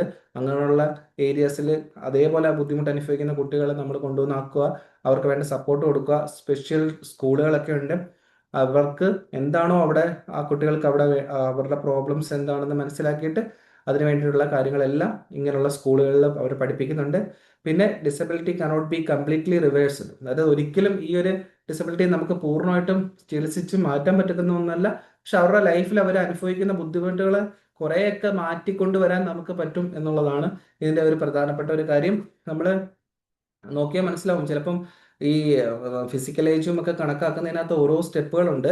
മെന്റൽ ഏജ് കണക്കാക്കുന്നതിനകത്ത് കുട്ടികളൊക്കെ ബട്ടൺസ് ഒക്കെ ഇടുന്നത് ഓരോ മോട്ടോർ ഡെവലപ്മെന്റ്, അതേപോലെ ഫൈൻ ഡെവലപ്മെന്റുകളിനകത്തൊക്കെ തന്നെ വരും. നമ്മൾ കുട്ടികൾ സ്വന്തമായിട്ട് ഭക്ഷണം കഴിക്കുന്നുണ്ടോ, കൈ ഉപയോഗിച്ച് ഭക്ഷണം കഴിക്കുന്നുണ്ടോ, സ്പൂൺ ഉപയോഗിച്ച് ഭക്ഷണം കഴിക്കുന്നുണ്ടോ, അതേപോലെ തന്നെ ഷർട്ട് പ്രോപ്പറായിട്ട് ഷർട്ടിന്റെ ബട്ടൺസ് പ്രോപ്പറായിട്ട് ഇടുന്നുണ്ടോ, ഡ്രസ്സുകൾ ഈ സമയത്ത് കറക്റ്റായിട്ട് ഉപയോഗിക്കുന്നുണ്ടോ, ഷൂവിന്റെ ലേസ് കിട്ടുന്നുണ്ടോ, പേന പ്രോപ്പറായിട്ട് പിടിക്കുന്നുണ്ടോ എന്നൊക്കെ ഒരുപാട് ഇതിന് ഉദ്ദേശിച്ച 1 മണിക്കൂർ കൊണ്ടൊന്നും തീരാത്ത ടൈപ്പിലുള്ള ടോപ്പിക്കാണ്. എന്നാലും ബേസിക് ലെവലിൽ മാത്രമാണ് പറഞ്ഞു പോകുന്നത്. പിന്നെ ഈക്വൽ ഓപ്പർച്യൂണിറ്റീസ് ആണ്. Every one deserve equality in society. നമ്മുടെ സൊസൈറ്റിയിൽ നമ്മളെപ്പോലെ തന്നെ ജീവിക്കാൻ അർഹരായവരാണ് ഈ ഒരു കാറ്റഗറിയിൽ വരുന്ന കുട്ടികളും. അപ്പോൾ അവരെ കൂടെ പരിഗണിക്കണം. നമ്മൾ മാത്രം ഉള്ളതല്ല ഈ ഒരു ലോകം എന്നുള്ളത് തിരിച്ചറിവ് നമുക്ക് എല്ലാവർക്കും വേണം. അതനുസരിച്ചിട്ട് നമുക്ക് ഏതെങ്കിലും രീതിയിലുള്ള ഡിഫിക്കൽറ്റി അനുഭവിക്കുന്ന കുട്ടികളുണ്ട് എങ്കിൽ അവർക്ക് വേണ്ട സപ്പോർട്ട് കൊടുക്കുക. അതുപോലെ തന്നെ അവർക്ക് വേണ്ട പാരൻസിനുള്ള സപ്പോർട്ടും കൊടുക്കുക എന്നുള്ളതാണ്. സാധാരണ ഈ ഓട്ടിസം അതേപോലെ ഒരുപാട് പ്രോബ്ലംസ് ഡൗൺ സിൻഡ്രോം 21 ഒക്കെ പറയുന്ന ഒരുപാട് പ്രോബ്ലംസ് അനുഭവിക്കുന്ന കുട്ടികളുടെ പാരൻസ് ആണ് ഏറ്റവും കൂടുതൽ ബുദ്ധിമുട്ട് അനുഭവിക്കുന്നത്. കാര്യം ആ കുട്ടികളെ വളർത്താൻ വേണ്ടിയിട്ട്. അപ്പോൾ അവർ അത്രത്തോളം കെയറിങ് ആയിരിക്കണം. കാരണം അവർക്ക് ബാക്കിയുള്ളവരെ പോലെ ഒന്നും അവരുടെ ജീവിതത്തിൽ എൻജോയ്മെന്റ് ചെയ്യാൻ പറ്റില്ല, പുറത്തു പോകാൻ പറ്റില്ല, ജോലികൾ ചെയ്യാൻ പറ്റില്ല. അപ്പൊ അങ്ങനെയുള്ള വ്യക്തികളെ കൂടെ നമ്മൾ പരിഗണിക്കുക എന്നുള്ളതാണ്. പിന്നെ പബ്ലിക് അവയർനെസ് കൊടുക്കുക. നമ്മുടെ കുട്ടികൾക്കും അല്ലാത്തവർക്കും സൊസൈറ്റിയിലും കമ്മ്യൂണിക്കേഷൻസിലെല്ലാം കമ്മ്യൂണിറ്റിയിലെല്ലാം നമ്മൾക്ക് ഇതിനെപ്പറ്റിയുള്ള ഒരു അവയർനെസ് കൊടുക്കുക എന്നുള്ളതാണ്. ഈ ഒരു ക്ലാസ്സിൽ തന്നെ നിങ്ങളെല്ലാം ഈ ഒരു ടോപ്പിക്ക് കേൾക്കാൻ വന്നത് തന്നെ അതിൻ്റെ ഒരു ഭാഗമായിട്ടാണ് ഞാൻ വിശ്വസിക്കുന്നു. നമ്മളെല്ലാവരും അവരുടെ ഒരു പ്രോബ്ലംസ് കൂടെ മനസ്സിലാക്കി നമുക്ക് അങ്ങനെയുള്ള ഏതെങ്കിലും ഒരു കുട്ടിയെങ്കിലും നമ്മുടെ സൊസൈറ്റിയിൽ ഉണ്ട് എങ്കിൽ അവർക്ക് വേണ്ട സപ്പോർട്ട് നമുക്ക് മെന്റലി എങ്കിലും കൊടുക്കാൻ പറ്റുന്ന പോലെ കൊടുക്കുക എന്നുള്ളതാണ് നമുക്ക് ചെയ്യാൻ പറ്റുന്ന ഏറ്റവും വലിയ കാര്യം. Every child has unique ability and potential. ഓരോ കുട്ടികൾക്കും യുണീക്ക് ആയിരിക്കും. അപ്പം അവരെ കൂടെ പരിഗണിച്ച് മുന്നോട്ട് പോകുക എന്നുള്ളതാണ് ഈ ഒരു ചുരുങ്ങിയ സമയം കൊണ്ട് എനിക്ക് നിങ്ങളോട് പറയാനുള്ളത്. അപ്പം ബേസിക് ആയിട്ടുള്ള ഐഡിയാസും കാര്യങ്ങളും എല്ലാവർക്കും മനസ്സിലായെന്ന് വിചാരിക്കുന്നു. ആർക്കെങ്കിലും ആഡ് ഓൺ ചെയ്യാനുണ്ടെങ്കിൽ ആഡ് ഓൺ ചെയ്യാം. പ്രശാന്ത് സാറൊക്കെ ഇവിടെ ഉണ്ട്. അപ്പം നിങ്ങളുടെ എക്സ്പീരിയൻസ് അതുപോലെ തന്നെ നിങ്ങൾക്ക് ഏതെങ്കിലും കാര്യങ്ങൾക്ക് ഈ കൂട്ടത്തിൽ ആഡ് ഓൺ ചെയ്യാനുണ്ടെങ്കിൽ ആഡ് ഓൺ ചെയ്തിട്ട് മറ്റുള്ളവർക്ക് എന്തെങ്കിലും രീതിയിൽ പ്രയോജനമാകുന്ന രീതിയിലുള്ള കാര്യങ്ങളെല്ലാം കിട്ടുമെങ്കിൽ നമുക്കതൊരു വലിയ ഹെൽപ്പുമായിരുന്നു അല്ലേ. അപ്പം ഇതിനകത്ത് എന്തെങ്കിലും സംശയങ്ങളോ ഇന്നിവിടെ പ്രസന്റ് ചെയ്യുന്നതിനകത്ത് എന്തെങ്കിലും സംശയങ്ങളോ കാര്യങ്ങളോ ഉണ്ടെങ്കിൽ ചോദിക്കാം. ക്ലിയർ ആണോ?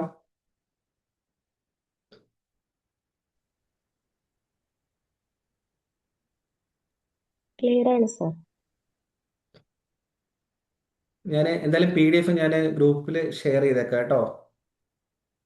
പിന്നെ നിങ്ങൾക്ക് തന്നെ ഇതിന്റെ ഓരോ ഏരിയാസ് കൂടുതൽ ഡീറ്റെയിൽ ആയിട്ട് അറിയണമെന്നുണ്ടെങ്കിൽ ChatGPT, ജെമിനി അല്ലെങ്കിൽ അങ്ങനെയൊക്കെ യൂസ് ചെയ്യാം. അല്ലെങ്കിൽ യൂട്യൂബിൽ ഇതിന്റെ ഡീറ്റെയിൽ ആയിട്ടുള്ള ക്ലാസ്സുകൾ കാര്യങ്ങൾ കിടപ്പുണ്ട്. ഇതൊന്നും ഇല്ല എങ്കിൽ നിങ്ങൾക്ക് ഡയറക്റ്റ് മെസ്സേജ് അയച്ചിട്ടും ചോദിച്ചാൽ മതി ഏതെങ്കിലും രീതിയിലുള്ള ഇത് റിലേറ്റഡ് ആയിട്ടുള്ള കാര്യങ്ങളൊക്കെ അറിയണമെങ്കിൽ.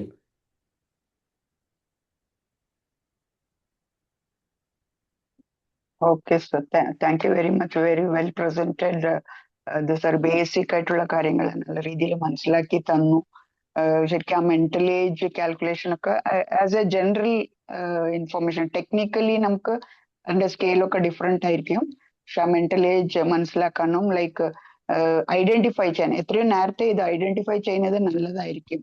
ഞാൻ സർ പറയണ മാതിരി ഞാൻ കുറച്ച് ലീഗൽ അവയർനെസ് ഇതിനു വേണ്ടിയിട്ട് കൊടുക്കാറുണ്ട്, വിളിക്കാറുണ്ട്. അപ്പൊ അങ്ങനെ as A representative of court ഞാൻ പോവാറുണ്ട് സർ. പക്ഷെ ഞാൻ കാണുന്നത് എന്താ പറഞ്ഞാൽ ഈ കുട്ടികള് ശരിക്കും നമ്മുടെ സൊസൈറ്റി നെഗ്ലക്ട് ചെയ്യാണ്, അവരിനെ റെക്കഗ്നൈസ് ചെയ്യുന്നില്ല. ഇതിലെ ഒരു രീതിയില് ഞാൻ കേട്ടത് മോർ ദാൻ സ്റ്റുഡന്റ് ഈ കുട്ടികളെക്കാളും പേരൻസിന് അവയർനെസ് ഇല്ല. പേരൻസ് അവെയർ ആയിരിക്കണം. ബിക്കോസ് പേരൻസ് സപ്പോർട്ട് ചെയ്താലാണ് അവരുടെ മെന്റൽ ഗ്രോത്ത്, ഒരു സപ്പോർട്ടീവ് മെന്റൽ ഗ്രോത്ത് ഉണ്ടാവണം എന്നുള്ളത് എനിക്കൊരു ഫീൽ ഉണ്ട്. പിന്നെ സൊസൈറ്റീന് സർ പറയണ മാതിരി ഏറ്റവും ഇമ്പോർട്ടന്റ് അവയർനെസ് ആണ്. നമ്മൾ അവരിനെ എങ്ങനെ സൊസൈറ്റിയിൽ റെക്കഗ്നൈസ് ചെയ്ത് അവർക്കൊരു സ്പേസ് ഉണ്ട് എന്നുള്ളത് നമുക്ക് ശരിക്കും നമ്മൾ മെന്റലി ഡിഫറെന്റ് ആയിരിക്കണം. ഓക്കെ, ചന്ദ്ര മാം സൂചിപ്പിച്ച വളരെ ഇമ്പോർട്ടൻ്റ് ആയിട്ടുള്ള ഒരു കാര്യമാണ്. ചില കുട്ടികളെയൊക്കെ നമുക്ക് ചിലപ്പോൾ വീട്ടിൽ നിന്നൊന്നും ഐഡന്റിഫൈ ചെയ്യില്ല. സ്കൂളുകളിൽ വരുമ്പോഴായിരിക്കും ടീച്ചേഴ്സൊക്കെ ഇതൊന്നും ശ്രദ്ധയപ്പെടുന്നത്. ഈ ഒരു പ്രോബ്ലംസ് തൻ്റെ വീട്ടിലെ തൻ്റെ പാരൻസിനോട് പറയുമ്പം പല പാരൻസും ഇത് അക്സെപ്റ്റ് ചെയ്യത്തില്ല. എൻ്റെ കുട്ടിക്ക് ഒരു കുഴപ്പമൊന്നുമില്ല, നിങ്ങൾ പഠിപ്പിക്കുന്നതിൻ്റെ പ്രശ്നമാണ്, ഇങ്ങനെയൊക്കെ ആയിരിക്കും പലരും പറയുന്നത്. അതേപോലെ തന്നെ എന്തോ ചിലപ്പം ഈ പ്രിൻസിപ്പാളിൻ്റെ അടുത്തൊക്കെ പോയി ഇങ്ങനെ ഒരു സംഭവം പറഞ്ഞു കഴിഞ്ഞാൽ പോലും അവർ പോലും ഇതിനെ വലിയ ഇതാക്കത്തില്ല. കാരണം ചിലപ്പോൾ ഒരു അഡ്മിഷനൊക്കെ പോകുന്നതിൻ്റെ പ്രോബ്ലംസും കാര്യങ്ങളൊക്കെ അവർക്ക് കാണും. കാരണം ഇത് പ്രത്യേകം സ്കൂളിലൊക്കെ ആയിരിക്കും അങ്ങനെയുള്ള കുട്ടികളൊക്കെ ഏൽപ്പിക്കേണ്ടത്. അപ്പോൾ ഇത് ചിലപ്പോൾ അറിയുന്നത് എപ്പോഴായിരിക്കും, അവർക്ക് കുറേയൊക്കെ ഇപ്പോൾ ഫസ്റ്റ് സ്റ്റാൻഡേർഡ് കഴിഞ്ഞ് സെക്കൻഡ് കഴിഞ്ഞ് തേർഡൊക്കെ കഴിഞ്ഞ് കുറച്ച് കഴിയുമ്പോഴായിരിക്കും തുടരെ ചിലപ്പോൾ 2-3 സ്കൂളുകളൊക്കെ മാറിക്കഴിഞ്ഞിട്ടായിരിക്കും ഇത് ഐഡന്റിഫൈ ചെയ്യുന്നത്. അപ്പൊ അങ്ങനെയുള്ള ഒരു സിറ്റുവേഷനിലായിട്ട് വരുമ്പോഴത്തേക്കും കുട്ടിക്ക് അത്രയും പ്രോബ്ലംസ് അനുഭവിച്ചു കഴിഞ്ഞു. ചിലപ്പോൾ ഒരു 7 വയസ്സാകുമ്പോഴോ അല്ലെങ്കിൽ ഒരു 6 വയസ്സാകുമ്പോഴാണ് നമ്മളിത് മനസ്സിലാക്കുന്നതെങ്കിൽ ഇതിനു മുമ്പേ നമുക്ക് ട്രീറ്റ്മെന്റ് സ്റ്റാർട്ട് ചെയ്യായിരുന്നു.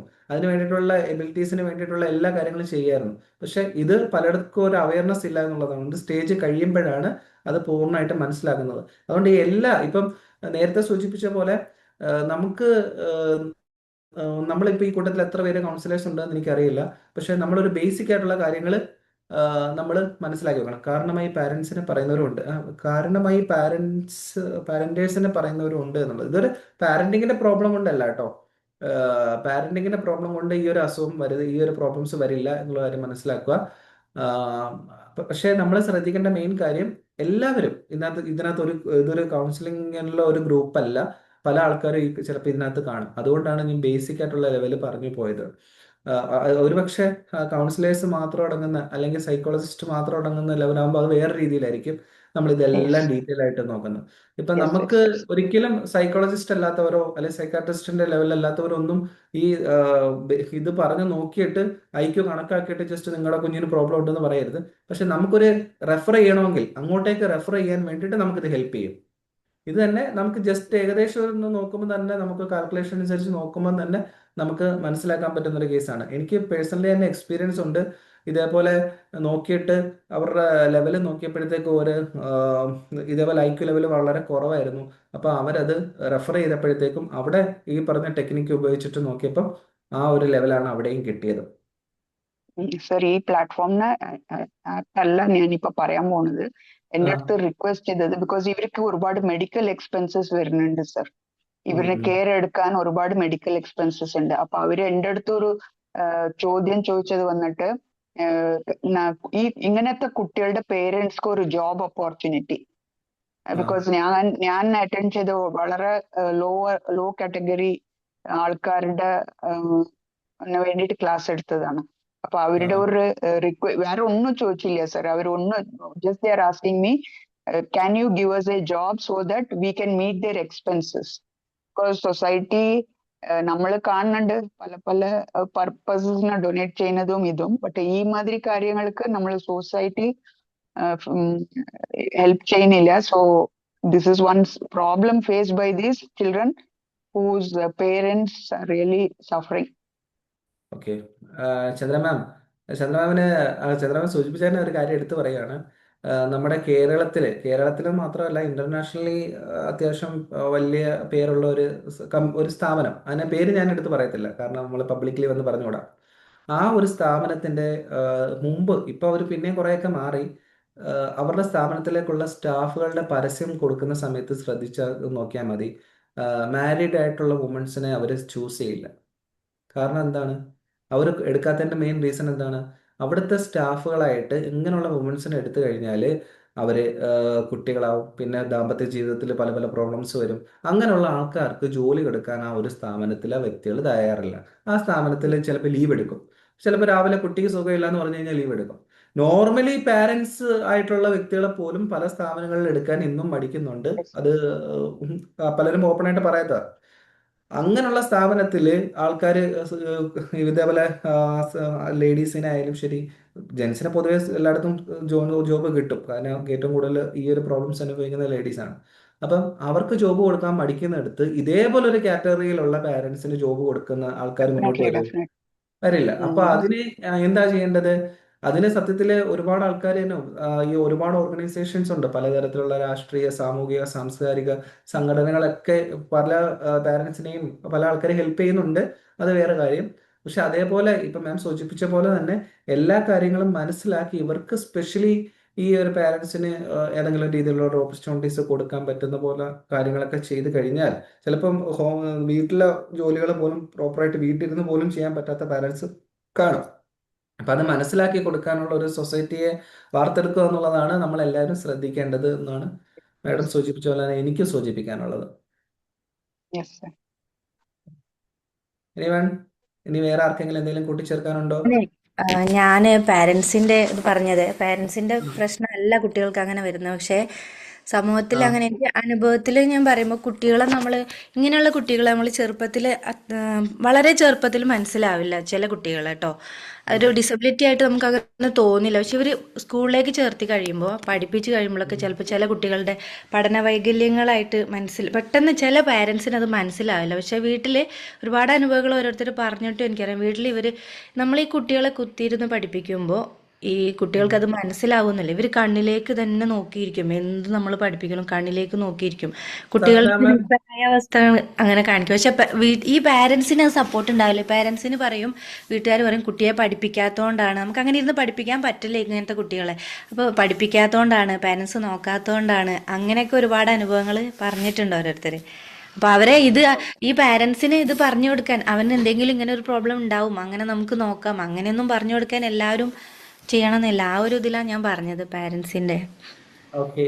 ഇത് ചാറ്റിലായത് കൊണ്ട് എനിക്ക് അത് വായിച്ചപ്പം എന്താണ് ഇപ്പൊ കമ്മ്യൂണിക്കേഷനകത്തൊരു പ്രോബ്ലം വരും നമ്മൾ ഈ ചാറ്റ് വായിക്കുമ്പോൾ. അതുകൊണ്ടാണ് ഞാൻ എടുത്ത് ചോദിച്ചത് കേട്ടോ. എനിക്ക് തോന്നുന്നു സഫ്ന മാം ടീച്ചർ ആണെന്ന് തോന്നുന്നു. ഇവിടെ സൂചിപ്പിച്ചില്ല, ടീച്ചർ ആണെന്ന് തോന്നുന്നു അല്ലേ? അതുകൊണ്ട് ടീച്ചറല്ല, അല്ലല്ല, ഓക്കെ. ടീച്ചർ അല്ലേ? ടീച്ചറല്ല. ഞാൻ കൗൺസിലർ ആണെങ്കിലും ഒരുപാട് കൗൺസിലിംഗ് ഒന്നും ചെയ്തിട്ടില്ല. പക്ഷെ എനിക്ക് ഓക്കെ. പേഴ്സണലി അനുഭവം ഉണ്ട്. ഓക്കെ. അപ്പൊ ഒന്നാമത്തെ കാര്യം നമ്മൾ നോക്കുമ്പോൾ ജസ്റ്റ് മനസ്സിലായി. ഈ ഒരു കാര്യം പറഞ്ഞപ്പോൾ തന്നെ ഞാൻ ജസ്റ്റ് ഒരു കാര്യം സൂചിപ്പിക്കുകയാണ്. ലേണിംഗ് ഡിസബിലിറ്റിയും ഇന്റലക്ച്വൽ ഡിസബിലിറ്റിയും തമ്മിൽ ഒന്നല്ല കേട്ടോ. അത് ചിലവരെങ്കിലും ചിലപ്പോൾ വിചാരിക്കും LD ഇതും രണ്ടും ഒന്നാണോ എന്ന്. ലേണിംഗ് ഡിസബിലിറ്റീസ് എന്ന് പറയുമ്പോൾ പഠനത്തിൽ മാത്രമുള്ള വൈകല്യമാണ്. പഠനത്തിൽ മാത്രമേ ഉള്ളൂ. ബാക്കിയുള്ള എല്ലാ കാര്യങ്ങളും കുട്ടി പ്രോപ്പറായിട്ട് ചെയ്യാൻ സാധിക്കുന്നുണ്ടെങ്കിൽ അത് ഈ കാറ്റഗറിയിൽ വരില്ല കേട്ടോ. ചിലർക്കെങ്കിലും എന്തെങ്കിലും സംശയങ്ങൾ ഉണ്ടെങ്കിൽ. Good morning sir. ഗുഡ് ഞാനൊരു മോർണിംഗ്. കൗൺസിലർ ആണ്. മകളൊരു സ്പെഷ്യൽ എഡ്യൂക്കേറ്റർ ആണ്. ഓക്കെ. നിപ്മറിലാണ് പഠിച്ചതൊക്കെ. നിപ്മർ എന്ന് പറയുമ്പോൾ അറിയാലോ, കൂടുതൽ ഇങ്ങനത്തെ കുട്ടികളെ അഫോർഡ് ചെയ്യുന്ന മാത്രം സ്ഥാപനമാണ്. നാഷണൽ ഇൻസ്റ്റിറ്റ്യൂട്ട് ആണ് അത്. അപ്പോൾ ഓക്കെ. ഞാൻ വർക്ക് ചെയ്യുന്നത് DLSAയിലാണ്, കോടതി. അപ്പം നമ്മൾ ഒരുപാട് ക്ലാസ്സുകളൊക്കെ അവിടെ വെക്കുമ്പോഴും ഒരുപാട് ഹെൽപ്പ് ഗവൺമെന്റ് തലത്തിലൊക്കെ ചെയ്യുന്നുണ്ടെങ്കിലും, പക്ഷേ അവിടുത്തെ പേരൻസിന്, മാം പറഞ്ഞ പോലെ പേരൻസിനെ ഒരുപാട് അവർ സഫർ ചെയ്യുന്നുണ്ട്. അവരുടെ മെന്റലിയും ആൻഡ് ഫിസിക്കലി പോലും 17 വർഷമായിട്ട് കുട്ടികളെ കൊണ്ടുവരുന്ന പേരൻസ് ഉണ്ട് അവിടെ. രാവിലെ അവരുടെ ജോലി, രാവിലെ കുട്ടിയെ കൊണ്ടുവരിക, തിരിച്ചു കൊണ്ടുപോവുക വൈകിട്ട്. അപ്പൊ അവരുടെ ലൈഫ് പോലും അതിനുവേണ്ടി താഴെയുള്ള കുട്ടികളെ ശ്രദ്ധിക്കാൻ പറ്റുന്നില്ല. അപ്പൊ നമ്മളെ സമൂഹത്തില് ഒരുപാട് ഈ പരിഹസിക്കുകയാണ് ചെയ്യണേന്നാണ് അവർ പറയുന്നത്. മറ്റുള്ളവരുടെ മുഖത്ത് അറ്റ്ലീസ്റ്റ് ഒരു ബസ്സിൽ കയറിയ സീറ്റ് പോലും തരാത്ത എത്രയോ പേരുണ്ട്. ഒരു പരിഹാസം പോലെ, അല്ലെങ്കിൽ സീറ്റിന് ഈ കുട്ടികളുടെ വായിൽ നിന്ന് ചിലപ്പോൾ ഇങ്ങനെ വെള്ളം വന്നുകൊണ്ടിരിക്കുന്നുണ്ടാവും. അപ്പൊ അതൊക്കെ ഒരു അറപ്പ് പോലെ തോന്നി പ്രകടിപ്പിക്കുന്ന ജനങ്ങളുണ്ട്. കണ്ണീരോടെയാണ് ചില അമ്മമാരത് പറയാറുള്ളത്. അപ്പോ അതൊക്കെ നമ്മൾ സമൂഹത്തിനാണ് ഒരു ക്ലാസ് കൊടുക്കേണ്ടതെന്നാണ് എനിക്ക് തോന്നിയിട്ടുള്ളത്. അത് ഉറപ്പായിട്ടും മീന മാം പറഞ്ഞത് തന്നെ സൂചിപ്പിച്ചത് കറക്റ്റാണ്. അതായത് ഒന്നോർത്ത് നോക്കുക, നമുക്ക് ഈ ഒരു അവസ്ഥ വരുമ്പോഴേ നമ്മളത് കറക്റ്റായിട്ട് മനസ്സിലാക്കത്തുള്ളൂ. ഒന്നോർത്താല് നമ്മൾ ജസ്റ്റ് ഇതിനു മുമ്പ് പലരും പറഞ്ഞിട്ടുള്ളതാണ്. ദൈവം ഉറപ്പായിട്ടും അവർക്ക് മാത്രമായിട്ട് ഈ പാരൻസിന് അവർക്ക് മാത്രമായിട്ട് കൊടുത്ത എന്തുകൊണ്ടാണ്? അവരെ അത്രത്തോളം അവരെ കെയർ ചെയ്യും എന്നുള്ളത് കൊണ്ടാണ് അല്ലേ? വേറെ ആർക്കും കൊടുക്കാതെ അവർക്ക് തന്നെ കൊടുത്തത് അല്ലേ? നമുക്ക് ആർക്കെങ്കിലും ഈ ഒരു അവസ്ഥ വന്നു കഴിഞ്ഞാൽ നമ്മൾ അതേപോലെ നോക്കുമോ? ചിലവരൊക്കെ നമുക്ക് ഒന്നോർത്ത് പല ന്യൂസിനകത്ത് കണ്ടിട്ടുണ്ട്. ഈ ഒരു പ്രോബ്ലംസ് അനുഭവിച്ചിട്ട് കുട്ടികളെയും കൊന്നിട്ട് സ്വയം സൂയിസൈഡ് ചെയ്യുന്ന പാരൻസ് വരെ ഉണ്ടായിട്ടുണ്ട്. കാരണം അവർക്ക് ആ ഒരു പ്രോബ്ലംസ് സോൾവ് ചെയ്ത് മുന്നോട്ട് പോകാൻ പറ്റാത്തൊരവസ്ഥ വരും. അതിനെപ്പോഴും വേണ്ട സപ്പോർട്ടാണ്. ചില പാരൻസിനും ആ കുടുംബത്തിൽ നിന്ന് തന്നെ വരും. കുടുംബത്തിൽ നിന്ന് തന്നെ പല പ്രോബ്ലംസ് ഉണ്ടാക്കും. എന്ന് വെച്ചാൽ ഒരുപക്ഷെ എൻ്റെ അനുഭവത്തിൽ നിന്ന് പറയുവാണ്. ഈ ഒരു പ്രോബ്ലംസ് ഞാൻ കൗൺസിലിംഗ് ചെയ്തപ്പോൾ വന്നതാണ്. അതായത് ഏറ്റവും കൂടുതൽ വരുന്ന സൊസൈറ്റിയിൽ നിന്നല്ല, ഞങ്ങളുടെ കുടുംബത്തിലുള്ള കുട്ടികൾക്കാർക്കും ഇങ്ങനെ വന്നിട്ടില്ല. അപ്പൊ അതായത് ഭർത്താവിന്റെ കുടുംബത്തിലുള്ളവർ ഭാര്യ എടുത്ത് പറയുവാണ്, ഞങ്ങളുടെ കുടുംബത്തിലുള്ള ആർക്കും നേരത്തെ ഇങ്ങനെ ഒരു പ്രോബ്ലംസ് ഇല്ലായിരുന്നു. ഇപ്പൊ നിങ്ങളുടെ കുടുംബത്തിൽ നിന്ന് എവിടെങ്കിലുമൊക്കെ ആയിരിക്കും ഇങ്ങനെ വന്നതെന്ന് കുട്ടിക്ക് ഒരു പ്രോബ്ലം വന്നപ്പോൾ പറഞ്ഞാണ്. അപ്പോഴത്തേക്ക് ആ മാതാവിന്റെ അവസ്ഥ എന്തായിരിക്കും? എന്തായിരിക്കും ആ മാതാവിന്റെ അവസ്ഥ? അപ്പൊ അതേപോലെ നമ്മൾ സപ്പോർട്ട് കൊടുത്തില്ല എങ്കിലും ഇതേ രീതിയിൽ കളിയാക്കാൻ പോവുക, അല്ലെങ്കിൽ ഏതെങ്കിലും രീതിയിൽ മാനസികമായിട്ട് അവരെ വിഷമിപ്പിക്കാൻ പോവുക, അങ്ങനെയൊന്നും ചെയ്യാതിരുന്നു കഴിഞ്ഞാൽ നമുക്ക് കുഴപ്പമില്ലാതെ മുന്നോട്ട് പോകാൻ പറ്റുമെന്നാണ് എൻ്റെ വിശ്വാസം. സാറേ നമസ്കാരം കേട്ടോ. എന്തായാലും ക്ലാസ് വളരെ മനോഹരമായിട്ട് ചെയ്തു. ഒരു 1-2 പോയിന്റിലേക്ക് ആഡ് ചെയ്യാന്ന് വെച്ചിട്ടുണ്ടെങ്കിൽ, നമ്മൾ ഈ പാരന്റിങ്, നമ്മളൊരു കുഞ്ഞിനെ പറ്റി ചിന്തിക്കുന്ന ടൈമിൽ തന്നെ ഒരുപാട് കാര്യങ്ങൾ ശ്രദ്ധിച്ചാൽ നമുക്കൊരു പരിധി വരെ നമുക്ക് ഇത്തരം നല്ല ഒരു കുഞ്ഞ് ജനിച്ച് വരുത്താനായിട്ട് നമുക്ക് സാധിക്കും. അതായത് പലതരത്തിലുള്ള സബ്സ്റ്റാൻസസ് നമ്മൾ പ്രഗ്നൻസി ടൈമിൽ യൂസ് ചെയ്യുക. അതായത് അറിവില്ലായ്മ കൊണ്ടാണോ എന്തുകൊണ്ടാണെന്ന് അറിയില്ല, ഇപ്പോഴും നമ്മൾ കണ്ടുവരുന്ന ഒരു അവസ്ഥയാണ്. സബ്സ്റ്റാൻസസ് ഇപ്പൊ പറഞ്ഞ പോലെ ഡ്രഗ്സ്, പലതരത്തിലുള്ള ഡ്രഗ്സ്, അതൊന്നും കുഴപ്പമില്ല, ഈ പ്രഗ്നൻസിയിൽ അത് കഴിച്ചാലൊന്നും പ്രശ്നമില്ല എന്നുള്ള ഒരു ധാരണയില് അത് യൂസ് ചെയ്യുന്ന ഒരു പ്രശ്നമായിട്ട് വരുന്നുണ്ട്. പിന്നെ ന്യൂട്രീഷൻ ഡെഫിഷ്യൻസി ഒരു വില്ലനായിട്ട് ഇതിനകത്ത് വരുന്നുണ്ട്. പിന്നെ മറ്റൊരു പ്രോപ്പർ സ്ക്രീനിങ് ഇല്ലായ്മ. അതായത് ഇപ്പൊ NT സ്കാനിങ് എന്നൊക്കെ പറഞ്ഞിട്ട് നമുക്ക് സ്കാനിങ്, അപ്പൊ ഞാൻ എൻ്റെ 2 മക്കളിലും ഞാൻ NT സ്കാനിങ് ചെയ്തിട്ടുണ്ട്. അതായത് എന്ന് വെച്ചാൽ നൊക്ചൽ ട്രാൻസ്ക്ലൻസി എന്നാണ് അതിന്റെ ഒരു ടേം എന്ന് പറയുന്നത്. അപ്പൊ അത് ഞാൻ ചെയ്യാൻ പോയപ്പോ അടുത്ത ഡോക്ടർ പറഞ്ഞത്, അല്ല പ്രശാന്ത്, ഇതൊക്കെ എന്തിനാ ചെയ്യണത്, ഇതിനൊന്നും ആവശ്യമില്ലല്ലോ. ഞാൻ പറഞ്ഞു, എൻ്റെ മകൾ ജനിച്ചു വീഴുന്നത് പൂർണ്ണ ആരോഗ്യവതികളാണോ എന്ന് നമുക്ക് അറിയണം. കാരണം നമ്മൾ അത്തരത്തിലുള്ള ഒരു ചൈൽഡിന് ബർത്ത് കൊടുക്കുക. അപ്പൊ ഒരു നല്ലൊരു പാടത്ത് ഒരു വിത്ത് ഇറക്കുന്ന സമയത്ത് ഇപ്പൊ നമ്മൾ ആരും ഇതിനെപ്പറ്റി ശ്രദ്ധിക്കാറില്ല.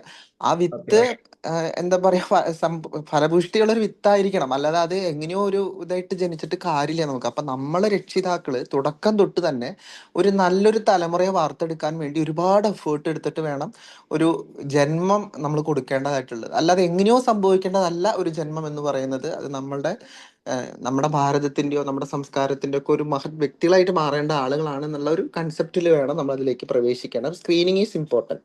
പിന്നെയുള്ളത് ഇമ്മ്യൂണൈസേഷനിൽ വരുന്ന ഒരു ഇഷ്യൂസ് വരുന്നുണ്ട്. അതായത് ചില വാക്സിനേഷൻസ് ഒക്കെ അത് ഇതിനെ പ്രതികൂലമായിട്ട് ബാധിക്കുന്നുണ്ട്. പിന്നെ അതുപോലെ തന്നെ ടോക്സിൻസ്, കുറെ കാര്യങ്ങൾ നമ്മൾ ഒഴിവാക്കിയാൽ, നമ്മുടെ പ്രഗ്നൻസിയിൽ നമ്മൾ ശ്രദ്ധിച്ചാൽ ഒരു പരിധി വരെ നമുക്കൊരു നല്ലൊരു കുഞ്ഞുങ്ങൾ ഉണ്ടാവും. എന്നിട്ടും ഉണ്ടാവുന്ന ഒരു കാര്യമാണ് അത്. എന്തുകൊണ്ടാണെന്നാണ് എന്നോട് പലരും ചോദിക്കുക, എന്തുകൊണ്ടാ ഞാൻ ഒരു പാപകർമ്മങ്ങളും ചെയ്തിട്ടില്ല, അത്രയും നല്ല രീതിയിൽ ഞങ്ങളൊരു ഈശ്വര വിശ്വാസിയെ ജീവിച്ചിട്ടും ഞങ്ങൾക്ക് ഈ വിധി വന്നല്ലോ എന്നുള്ളത് പറയും. ഇപ്പൊ ഒരു മതപരമായിട്ട് പറയുകയാണെങ്കിൽ, ദൈവികപരമായിട്ട് പറയുകയാണെങ്കിൽ ഒറ്റ മറുപടിയേ ഉള്ളൂ, നമുക്കൊക്കെയും ഒരു പൂർവ്വകർമ്മങ്ങൾ ഉണ്ടാകും. നമ്മളിപ്പോൾ മുൻ തലമുറകൾ ചെയ്തിട്ട് ആ പൂർവ്വകർമ്മങ്ങൾ നമ്മൾ എന്താ പറയാ, നമ്മൾ ഈ 2 കൈ നീട്ടി സ്വീകരിച്ച് നമ്മളത് പോവുക. തീർച്ചയായിട്ടും നമുക്കൊരു പ്രപഞ്ചത്തിന്റെ ഒരു അനുഗ്രഹം നമ്മുടെ കൂടെ ഉണ്ടാവും. പിന്നെ രണ്ടാമത്തെ ഒരു കാര്യം എന്ന് പറഞ്ഞാൽ, രക്ഷിതാക്കൾക്ക് പരമാവധി സപ്പോർട്ട്, അതൊരു കൗൺസിലർ ആയിക്കോട്ടെ, ഒരു സൈക്കോളജിസ്റ്റ് ആയിക്കോട്ടെ, സൈക്കാട്രിസ്റ്റ് ആയിക്കോട്ടെ, പരമാവധി അവരെ കയ്യിൽ നിന്ന് ഫീസ് വാങ്ങുന്നതിൽ കുറച്ച് എനിക്ക് എല്ലാ കൗൺസിലേഴ്സിനോടും പറയാനുള്ള ഒരു കാര്യമാണ്, ഇവർ ഇല്ലായ്മ നിന്നാണ് നമ്മുടെ അടുത്തോട്ട് വരുന്നത്. അപ്പൊ അവർക്ക് അറ്റ്ലീസ്റ്റ് ഒരു കൺസെഷൻ കൊടുക്കുക എന്നുള്ളത് ഒരു മാന്യമായ ഒരു പ്രതി. എൻ്റെ അടുത്ത് വരുന്ന ആരും ഞാൻ സൗജന്യമായിട്ട് ഈ കാര്യങ്ങൾ ചെയ്തു കൊടുക്കുക എന്നുള്ളതും കൂടെ ഞാൻ ഇതിനകത്ത് പറയാം. ആർക്ക് വേണമെങ്കിലും സമീപിക്കാം, ഓൺലൈൻ ഓഫ്ലൈൻ. നമുക്ക് ചെയ്യാനുള്ള ഒറ്റ കാര്യമുള്ളൂ, രക്ഷിതാക്കൾക്ക് വേണ്ട സപ്പോർട്ടാണ് നമ്മൾ കൊടുക്കുന്നത്. കുട്ടികൾക്ക് നമുക്കൊന്നും ചെയ്യാനില്ല ഇതിനകത്ത്. കാരണം ഇപ്പൊ നേരത്തെ സാറ് പറഞ്ഞു, ഇതിനകത്ത് പ്രതിവിധികൾ കാര്യമായിട്ടില്ല. പക്ഷെ രക്ഷിതാക്കൾക്ക് നമ്മൾ കൊടുക്കേണ്ടത് ഫാമിലി കൗൺസിലിംഗ് ആണ്. അതായത് പാരന്റ്സിനെ എഡ്യൂക്കേറ്റ് ചെയ്യുക, അതായത് അവർക്ക് അവയർനെസ് കൊടുക്കുക, ഇതിങ്ങനെയാണ് അവരെ നമുക്ക്. പിന്നെ ഞാൻ കണ്ടിട്ടുള്ള മറ്റൊരു കാര്യം എന്ന് വെച്ചാൽ, കുട്ടികളെ നന്നായിട്ട് തല്ലുക, വഴക്ക് പറയുക. കാരണം നീ അപ്പുറത്തെ വീട്ടിലെ കുട്ടി നോക്ക്, നീ എന്ത് ഇങ്ങനെ ഒരു പൊട്ടനായി പോയത് അങ്ങനെ ഞാൻ കാണുന്നത് അത്. അപ്പൊ അതൊക്കെ രക്ഷിതാക്കളുടെ അറിവില്ലായ്മയാണ്. അത് നമ്മൾ മാക്സിമം അവരെ പറഞ്ഞ് മനസ്സിലാക്കി കുട്ടികളോട് ഒരു എമ്പത്തറ്റിക് ആയിട്ട് പെരുമാറാനുള്ള ഒരു ശ്രമം ഉണ്ടാക്കുക. Okay, anyway thank you. നല്ല ക്ലാസ് ആയിരുന്നു കേട്ടോ, എനിക്ക് ഒരുപാട് ഇഷ്ടപ്പെട്ടു. ഞാൻ കുറെ കാലത്തിന് ശേഷം ഇപ്പൊ കയറിയത്, നന്നായി എന്തായാലും. Okay, thank you. Thank you add on ചെയ്തതില്. ഈ ആഡ് ഓൺ ചെയ്ത ഒരു 2 കാര്യം ജസ്റ്റ് എടുത്തൊന്ന് പറഞ്ഞോട്ടെ, ഒറ്റ സെക്കൻഡ്. ഈ ഹോസ്പിറ്റലിലെ കേസ് പറഞ്ഞില്ലേ, സ്കാനിങ്ങിന്റെ NT സ്കാനിങ്ങിന്റെ, നോർമലി ഒരു 4 സ്കാനിങ് എങ്കിലും മാൻഡേറ്ററി ആയിട്ട് വേണമെന്ന് ഡോക്ടർമാർ പറയും. അതിൽ കൂടുതലും ഓരോ ആൾക്കാരെ ഡിപ്പെൻഡ് ചെയ്ത് ചെയ്യേണ്ടതായിട്ടുണ്ട്. അപ്പോൾ ഹോസ്പിറ്റലുകാർ ഏതെങ്കിലും ഒരു സ്കാനിങ് ഒക്കെ വേണമെന്ന് പറയുമ്പോഴത്തേക്കും ഇപ്പോഴത്തെ ഒരു പ്രോബ്ലം അനുസരിച്ചിട്ട് എല്ലാവരും വിചാരിക്കും ബിസിനസിന്റെ ഭാഗമായിട്ട് അവർ പറയുന്നതാണെന്ന്. ചിലപ്പോൾ അങ്ങനെ ആയിരിക്കാം, പക്ഷെ എങ്കിലും ഒരു റിസ്ക് എടുക്കാൻ പോകരുത്. അമ്പലപ്പുഴയിലാണോ ആലപ്പുഴയിലാണോ എന്നറിയില്ല, കുറച്ച് നാളുകൾക്ക് മുമ്പ് ഇതേപോലെ ഒരു ഇൻസിഡന്റ് ഉണ്ടായി. ആ കുട്ടിയും മരണപ്പെടേണ്ട ഒരു അവസ്ഥ വന്നിട്ടുണ്ട്. അവരുടെ പാരന്റ്സ് ഇതേപോലെ സ്കാനിങ്ങിന്റെ ഒക്കെ ചെയ്ത്, പക്ഷെ അവിടെ വേറെ പ്രോബ്ലംസ് ഉണ്ട്. സ്കാനിങ്ങിലെ ആ ഒരു ഡിപ്പാർട്ട്മെന്റിലുള്ള ആൾക്കാർ പോലും വിചാരിച്ചു, ഇതിപ്പോ നോർമലി ആണല്ലോ, കുഴപ്പമൊന്നും കാണത്തില്ല എന്ന് പറഞ്ഞിട്ട് അവര് റിപ്പോർട്ട് കൊടുത്തു. അവർ ഓക്കെ ആണെന്ന് പറഞ്ഞ് റിപ്പോർട്ട് കൊടുത്തു, വേണ്ട വിധത്തിലുള്ള ടെസ്റ്റ് ചെയ്യാതെ. പക്ഷെ ഡോക്ടർ ആ രീതിയിൽ എന്ത് ചെയ്യുന്നു, റിപ്പോർട്ടിന്റെ അടിസ്ഥാനത്തിൽ ഡെലിവറിക്കുള്ള എല്ലാ കാര്യങ്ങളും മുന്നോട്ട് കൊണ്ടുപോയി. അതിനുശേഷം കുട്ടി ഡെലിവറി കഴിഞ്ഞപ്പോഴാണ് വലിയ രീതിയിലുള്ള പ്രോബ്ലംസ് ആ കുട്ടിക്കുണ്ട് എന്ന് മനസ്സിലാക്കിയത്. അതിന് മുമ്പ് ഈ സ്കാനിങ് വഴിയൊക്കെ അറിയാൻ പറ്റിയേനെ, പക്ഷെ അതിന് സാധിച്ചില്ല. അപ്പൊ ഏതൊരു സ്കാനിങ് ആണോ ഡോക്ടർ എഴുതി തരുന്നത്, ആ സ്കാനിങ് നമ്മൾ ഒരു രീതിയിലും സംശയിക്കാതെ ചെയ്യണം എന്നുള്ളതാണ് പറയാനുള്ളത്. കാര്യം ഒരു റിസ്ക് എടുക്കണ്ട, ഈ പറഞ്ഞ പോലെ ഒരു റിസ്കിന് പോകണ്ട എന്നുള്ളതാണ്. പിന്നെ ഫസ്റ്റ് പറഞ്ഞ പോയിന്റ് തന്നെ വീണ്ടും എടുത്ത് ജസ്റ്റ് ഒന്ന് പറയാണ്. നമ്മൾ എപ്പോഴാണ് നമ്മളൊരു പാരന്റ് ആവുന്നത്? നമ്മൾ പാരന്റിങ്ങിലേക്ക് കടക്കുന്നത് എപ്പോഴാണ്?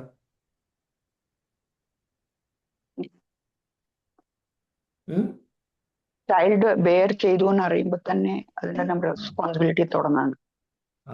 Okay, thank you Chandra ma'am. പക്ഷെ ഒരു കാര്യം കൂടെ ഉണ്ട്, നമ്മൾ മാരേജിന് മുമ്പേ ചെയ്യുക എന്നുള്ളതാണ്. നമ്മള് മെയിനായിട്ട് ഗർഭം മുൻപ് തന്നെ നമ്മൾ ബർത്തിലോട്ട് പോകുന്നത് മാത്രമല്ല, നമ്മളിപ്പം അതും ജെൻസും കൂടെ ആണ് നോക്കേണ്ടത്. ഒരിപ്പം കല്യാണം കഴിക്കാൻ പോകുന്ന ഒരു വ്യക്തി, ആ വ്യക്തി ആണായാലും ശരി പെണ്ണായാലും ശരി, അവരെന്താ ചെയ്യേണ്ടത്? എൻ്റെ കല്യാണം അടുത്ത മാസം അല്ലെ 6 മാസം കഴിഞ്ഞിട്ട് എൻ്റെ കല്യാണമാണ് എങ്കിൽ, അത് കഴിഞ്ഞിട്ട് എനിക്കൊരു കുട്ടിക്ക് വേണ്ടിയിട്ട് ഞാൻ പ്ലാൻ ചെയ്യുന്നുണ്ട് എങ്കിൽ എന്താ ചെയ്യേണ്ടത്? ആ 6 മാസം മുമ്പേ പ്രോപ്പറായിട്ട് ഡയറ്റ് എടുക്കുക, എക്സസൈസ് ചെയ്യുക, ഏതെങ്കിലും രീതിയിലുള്ള കൊളസ്ട്രോൾ, ബാക്കിയുള്ള ഏതെങ്കിലും രീതിയിൽ ഷുഗർ, മറ്റ് അസുഖങ്ങളൊക്കെ ഉണ്ടെങ്കിൽ അതിനൊക്കെ പ്രോപ്പറായിട്ട് മാനേജ് ചെയ്ത് സെറ്റായിട്ട് വേണം ഒരു ദാമ്പത്യ ജീവിതത്തിലേക്ക് പോകാൻ വേണ്ടിയിട്ട്. അത് ഈവൻ ഹസ്ബൻഡ് ആണെങ്കിലും നമ്മൾ ശ്രദ്ധിക്കേണ്ട മെയിൻ കാര്യമാണ്.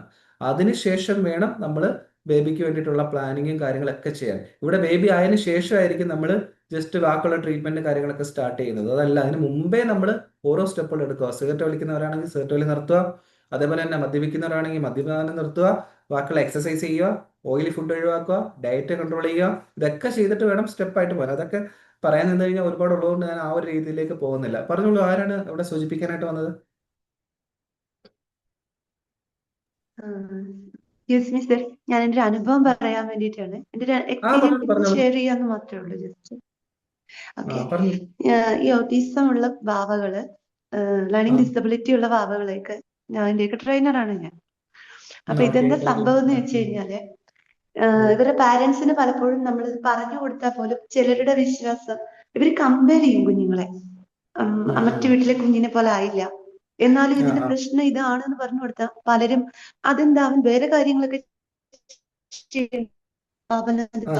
ആണ്. അപ്പൊ ശരിക്കും പറഞ്ഞു കഴിഞ്ഞാല് ഈ കുഞ്ഞുങ്ങൾ വേറെ പലതും ചെയ്യുന്നുണ്ട് എന്നുള്ളത് ശരിയായിരിക്കാം, പക്ഷെ അവർക്ക് വേണ്ടത് എന്താണോ, അത് ആ പ്രായത്തിൽ അവർക്ക് വേണ്ടത് എന്താണോ അത് പലപ്പോഴും അവര് ഐഡന്റിഫൈ ചെയ്യുന്നില്ല. വന്നത് അവൻ എപ്പോഴും സൈക്കിളിൽ നിന്ന് വീണിട്ട് ആക്സിഡന്റ് ഉണ്ടാവുന്നു. ഇവന് അറ്റൻഷൻ ഡെഫിഷ്യൻസി ഉണ്ട്. പുള്ളിക്ക് ചെറിയ രീതിക്ക് പുള്ളിയുടെ കൂടെ പുള്ളിക്ക് ഇപ്പോ ആ ഒരു ചെറിയ ഇത് ഇവനും ഉണ്ട്, പക്ഷെ ഇത് പാരന്റ് അംഗീകരിക്കില്ല. ഇവൻ സംസാരിക്കുന്നുണ്ട്, ഇവൻ നടക്കുന്നുണ്ട്, ചിരിക്കുന്നുണ്ട്, കളിക്കുന്നുണ്ട്, ഓക്കെ, അപ്പൊ ഇവനും ഓക്കെയാണ് എന്ന് പറഞ്ഞ് ഇവനെ ഇതിനകത്തേക്ക് നമ്മൾ എന്തെങ്കിലും ഒരു മെഷർ പറയുമ്പോ ഓക്കെ, ഇവൻ ഇതൊക്കെ ചെയ്യുന്നുണ്ട്, തനിയെ ആഹാരം കഴിക്കുന്നുണ്ട്. അതൊന്നും ഇല്ലാത്ത കുട്ടി, ഈ പ്രശ്നമുള്ള ആള് ഇതൊക്കെ ചെയ്യുന്നുണ്ട്. പക്ഷെ ഈ കുട്ടി ഏറ്റവും കൂടുതൽ അനുഭവിക്കുന്നത്, ഇവന് ഈ സൈക്കിൾ ആക്സിഡന്റ് ഉണ്ടാകുന്നത് എങ്ങനെയാണെന്ന് വെച്ച് കഴിഞ്ഞാൽ, ഇവന് ഡയറക്ഷൻ ആണ് ഐഡന്റിഫൈ ചെയ്യാൻ അറിയില്ല. അവരോട് നമ്മള് തെക്കോട്ടെന്നും പറഞ്ഞ് എടുക്കുന്നത് വേറൊരു ദിശയിലേക്കായിരിക്കും. ഞാനിത് കുഞ്ഞുമായിട്ട് ഒരു ദിവസം ഞാൻ റോഡിൽ പോയി കുഞ്ഞിനെ ട്രെയിനിങ് കൊടുത്ത പിന്നെയാണ് ഇവന് പലതവണ, ഒരു തവണയല്ല, ചെയ്ത് വന്നപ്പോ CBT ടെക്നിക്ക് ഞാൻ പ്രയോഗിച്ച് വന്നപ്പോ ആൾക്കത് ചെറിഞ്ഞിട്ടുണ്ട്. ആള് നിൽക്കുക എന്നെങ്കിലും ഞാൻ പറഞ്ഞു കുഞ്ഞിനോട്. എന്നിട്ട് ആ വണ്ടി പോയ ശേഷം കാരണം പാരന്റ്സ് അതുപോലെ സപ്പോർട്ട് ചെയ്തില്ല. എക്സ്പ്ലോഷർ തെറാപ്പി എന്ന് കൊടുത്തത് അത് ഇവർക്ക് നമ്മൾക്ക് ട്രീറ്റ്മെന്റ് അല്ലെങ്കിൽ എന്താ പറയാ, എന്തെങ്കിലും ഒരു പേറ്റൊന്നുമല്ല. നമ്മള് അതായത് കുഞ്ഞിനോട് നീ ഇഷ്ടമുണ്ട്, അവനെ ഫ്രീ ടൈമിൽ കിട്ടാൻ എന്തെങ്കിലും ചെയ്തു കൊടുക്കുന്നതാണ്. അല്ലാതെ അവര് നമ്മളുടെ അടുത്ത് കംപ്ലീറ്റ് പറഞ്ഞു കുഞ്ഞു ഓക്കെ എന്നുള്ളത്. എനിക്ക് ഇതിനകത്ത് മനസ്സിലായ കാര്യം, ഞാൻ ഇത്തരത്തിലുള്ള കുഞ്ഞുങ്ങളുമായിട്ട്, ഇപ്പൊ നമുക്ക് പേടിന് വരുന്നവരുണ്ടല്ലോ, കുഞ്ഞുങ്ങളുമായിട്ട് ഇടപഴകുമ്പോൾ മനസ്സിലാവും നമ്മൾ ഇവിടുന്ന് ഇവരെ നല്ല പല തരത്തില് ഇതിന്റെ നമ്മുടെ മെഡിസിൻ ആയിട്ടാണെന്നുണ്ടെങ്കിലും ഇതിന്റെ almonds, sunflower seeds, peanut, olive oil, avocado, spinach, broccoli ഇത്രയും സാധനങ്ങളിൽ നിന്നാണ് നമുക്ക് ആരോ വൈറ്റമിൻ ഇടയ്ക്ക് കിട്ടുന്നത്. കയറുന്നുണ്ട്. ഇതൊക്കെ കഴിച്ചാലാണ് നമുക്ക് ഇതിന്റെ ഫംഗ്ഷൻ നമ്മുടെ ബോഡിയിൽ കാണിക്കാൻ നല്ലത്. ഇത് സർ അതേപോലെ ഞാൻ എല്ലാത്തിനും വോയിസ് കേൾക്കുന്നുണ്ട്. Anti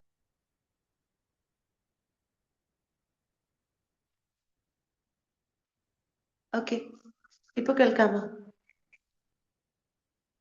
sir മ്യൂട്ടാണ്. കേൾക്കുന്നുണ്ടോ? ഓക്കെ, അപ്പൊ എനിക്ക് ചെയ്യാൻ കഴിയുന്ന രീതിക്ക് പല കുഞ്ഞുങ്ങളുടെ അടുത്ത് ചെയ്ത് നോക്കി.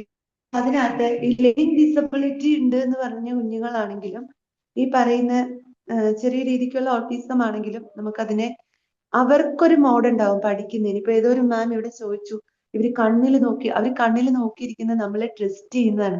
ഞാൻ നിങ്ങളെ വിശ്വസിക്കുന്നു, എനിക്ക് എന്തെങ്കിലും നിങ്ങളുടെ കയ്യിൽ നിന്ന്. പക്ഷെ ഇവർക്ക് അറ്റൻഷൻ കൂടുതൽ നേരത്തേക്ക് നിർത്താനും പറ്റില്ല.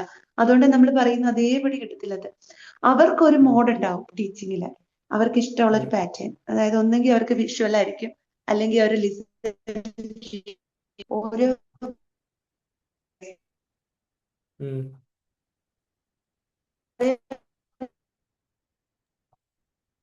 മാം വോയിസ് ബ്രേക്ക് ആവുന്നുണ്ട് കേട്ടോ. നടക്കില്ല, ചിലർക്ക് വർഷങ്ങളൊക്കെ എടുക്കും കേട്ടോ.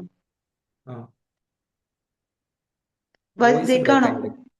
ഇപ്പൊ ഓക്കെ ഹലോ, ഇപ്പൊ ഓക്കെ മാഡം, ഇപ്പൊ ഓക്കെയാണ്, പറഞ്ഞോളൂ. ഓക്കെ, അങ്ങനെ ചെയ്യാം. പിന്നെ രണ്ടാമത്തെ ഒരു കാര്യം, അത് ഞാൻ ഒന്ന് പറഞ്ഞ പലർക്കും ബുദ്ധിമുട്ട് തോന്നുമായിരിക്കും, എന്നാലും അതിനകത്തൊരു സത്യാവസ്ഥ ഉണ്ടോ എന്ന് ചോദിച്ചു കഴിഞ്ഞാൽ ഉണ്ട്. ഒരു കുഞ്ഞ് ജനിതക വൈകല്യമായിട്ടാണെങ്കിൽ ദയവായിട്ട് അത് കാരണം എന്ന് പറയുന്നത്. മാഡം വോയിസ് ബ്രേക്ക് ആവുന്നുണ്ട്. മിസറബിൾ ആകാൻ കാരണം കഴിഞ്ഞ ക്ലിയർ ആയില്ല, ഒന്നും ക്ലിയർ ആയില്ല. ഒന്നുകൂടെ റിപ്പീറ്റ് ചെയ്യാം മാഡം, സോറി, വോയിസ് ബ്രേക്ക് ആയി. ഇവിടുത്തെ നെറ്റ് ഇപ്പൊ കേൾക്കാമോ? ഇപ്പൊ കേൾക്കാം, പറഞ്ഞോളൂ. ഈ കഴിയുന്നത്തെ കർമ്മം എന്ന് പറയുന്നത് ഇതിനകത്ത് നമുക്ക് ചെയ്യാൻ പറ്റുന്ന വേറൊരു കാര്യമുണ്ട്. കർമ്മം അറിവ് നമുക്കത് എന്താന്ന് വെച്ച് കഴിഞ്ഞാല് ജനിതക വൈകല്യം കുഞ്ഞ് ജനിക്കുന്നതിന്റെ പ്രധാന കാരണം ഒരിക്കലും നമ്മുടെ DNA അല്ലെങ്കിൽ അതുപോലെ എന്താ പറയാ പൂർവ്വജന്മ ഒന്നുമല്ല. ശരിക്കും നമ്മള് ശാസ്ത്രം എത്ര പേർക്ക് ഫോളോ ചെയ്യും അല്ലെങ്കിൽ എത്ര പേർക്ക് മനസ്സിലാവുന്നതൊന്നും എനിക്കറിയില്ല. ഞാൻ അരുൾനിധിയാണ്, എന്റെ അറിവ് വെച്ചാണ്. ഇവിടെ ശ്വാസഗതി ഏത് രീതിക്കാണോ, അത് ഇടനാടിയിലാണോ, പിംഗള നാഡിയിലൂടെയാണോ, അത് സുഷുമ്ന നാഡിയിലൂടെയാണോ പോകുന്നത്? ഈ സുഷുമ്ന നാഡിയിലാണ് പോകുന്നത് എങ്കിൽ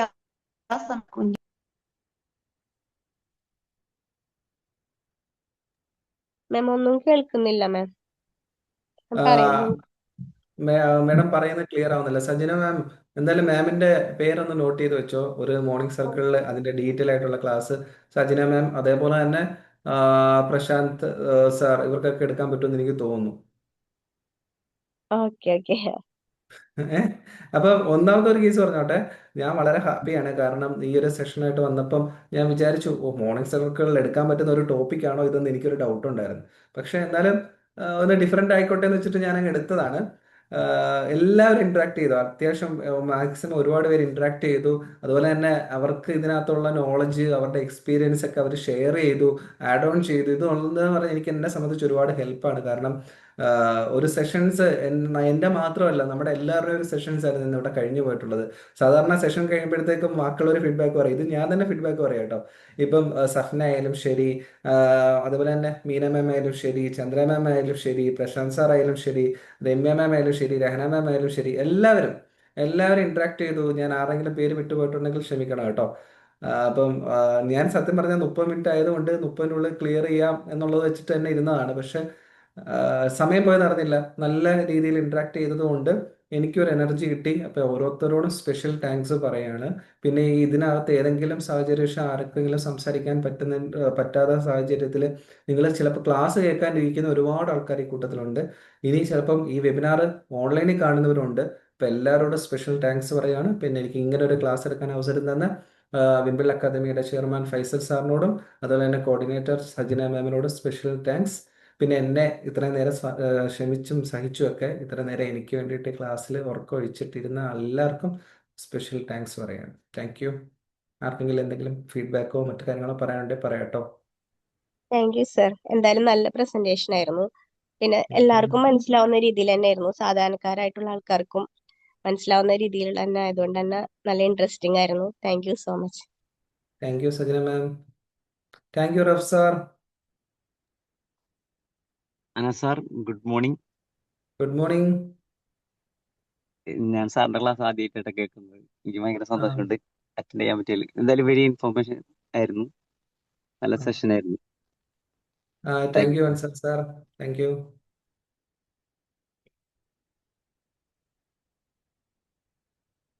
സാറിന്റെ മെന്റലിസം ഞാൻ കണ്ടായിരുന്നു കേട്ടോ, പറയാൻ വിട്ടുപോയി. അടിപൊളിയായിരുന്നു. Thank you sir. സാർ കുറെ നോളജ് മിസ് ചെയ്തു കേട്ടാ. അതെ അതെ.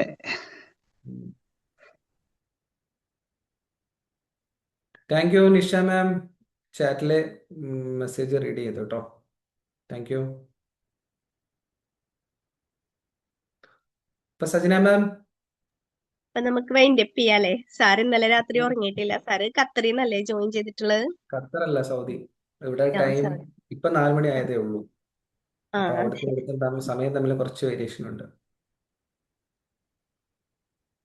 ഞാൻ സാർ ഉറങ്ങിപ്പോയോന്ന് വിചാരിച്ചിട്ട് മെസ്സേജ് ചെയ്തപ്പോ സാർ ഉറങ്ങിയിട്ടേ ഇല്ലാന്ന് പറഞ്ഞു. ഇവിടെ എന്തായാലും ക്ലാസ് കഴിഞ്ഞിട്ട് ഉറങ്ങുന്നതായിരിക്കും നല്ലത്. അതുകൊണ്ട് thank you Ramseena, Rimeesa, sorry. Thank you Rameesa. Thank you very much sir once again. Thank you. അപ്പം എല്ലാവർക്കും നല്ലൊരു ദിവസം കൂടി ആശംസിക്കുന്നു. ബൈ.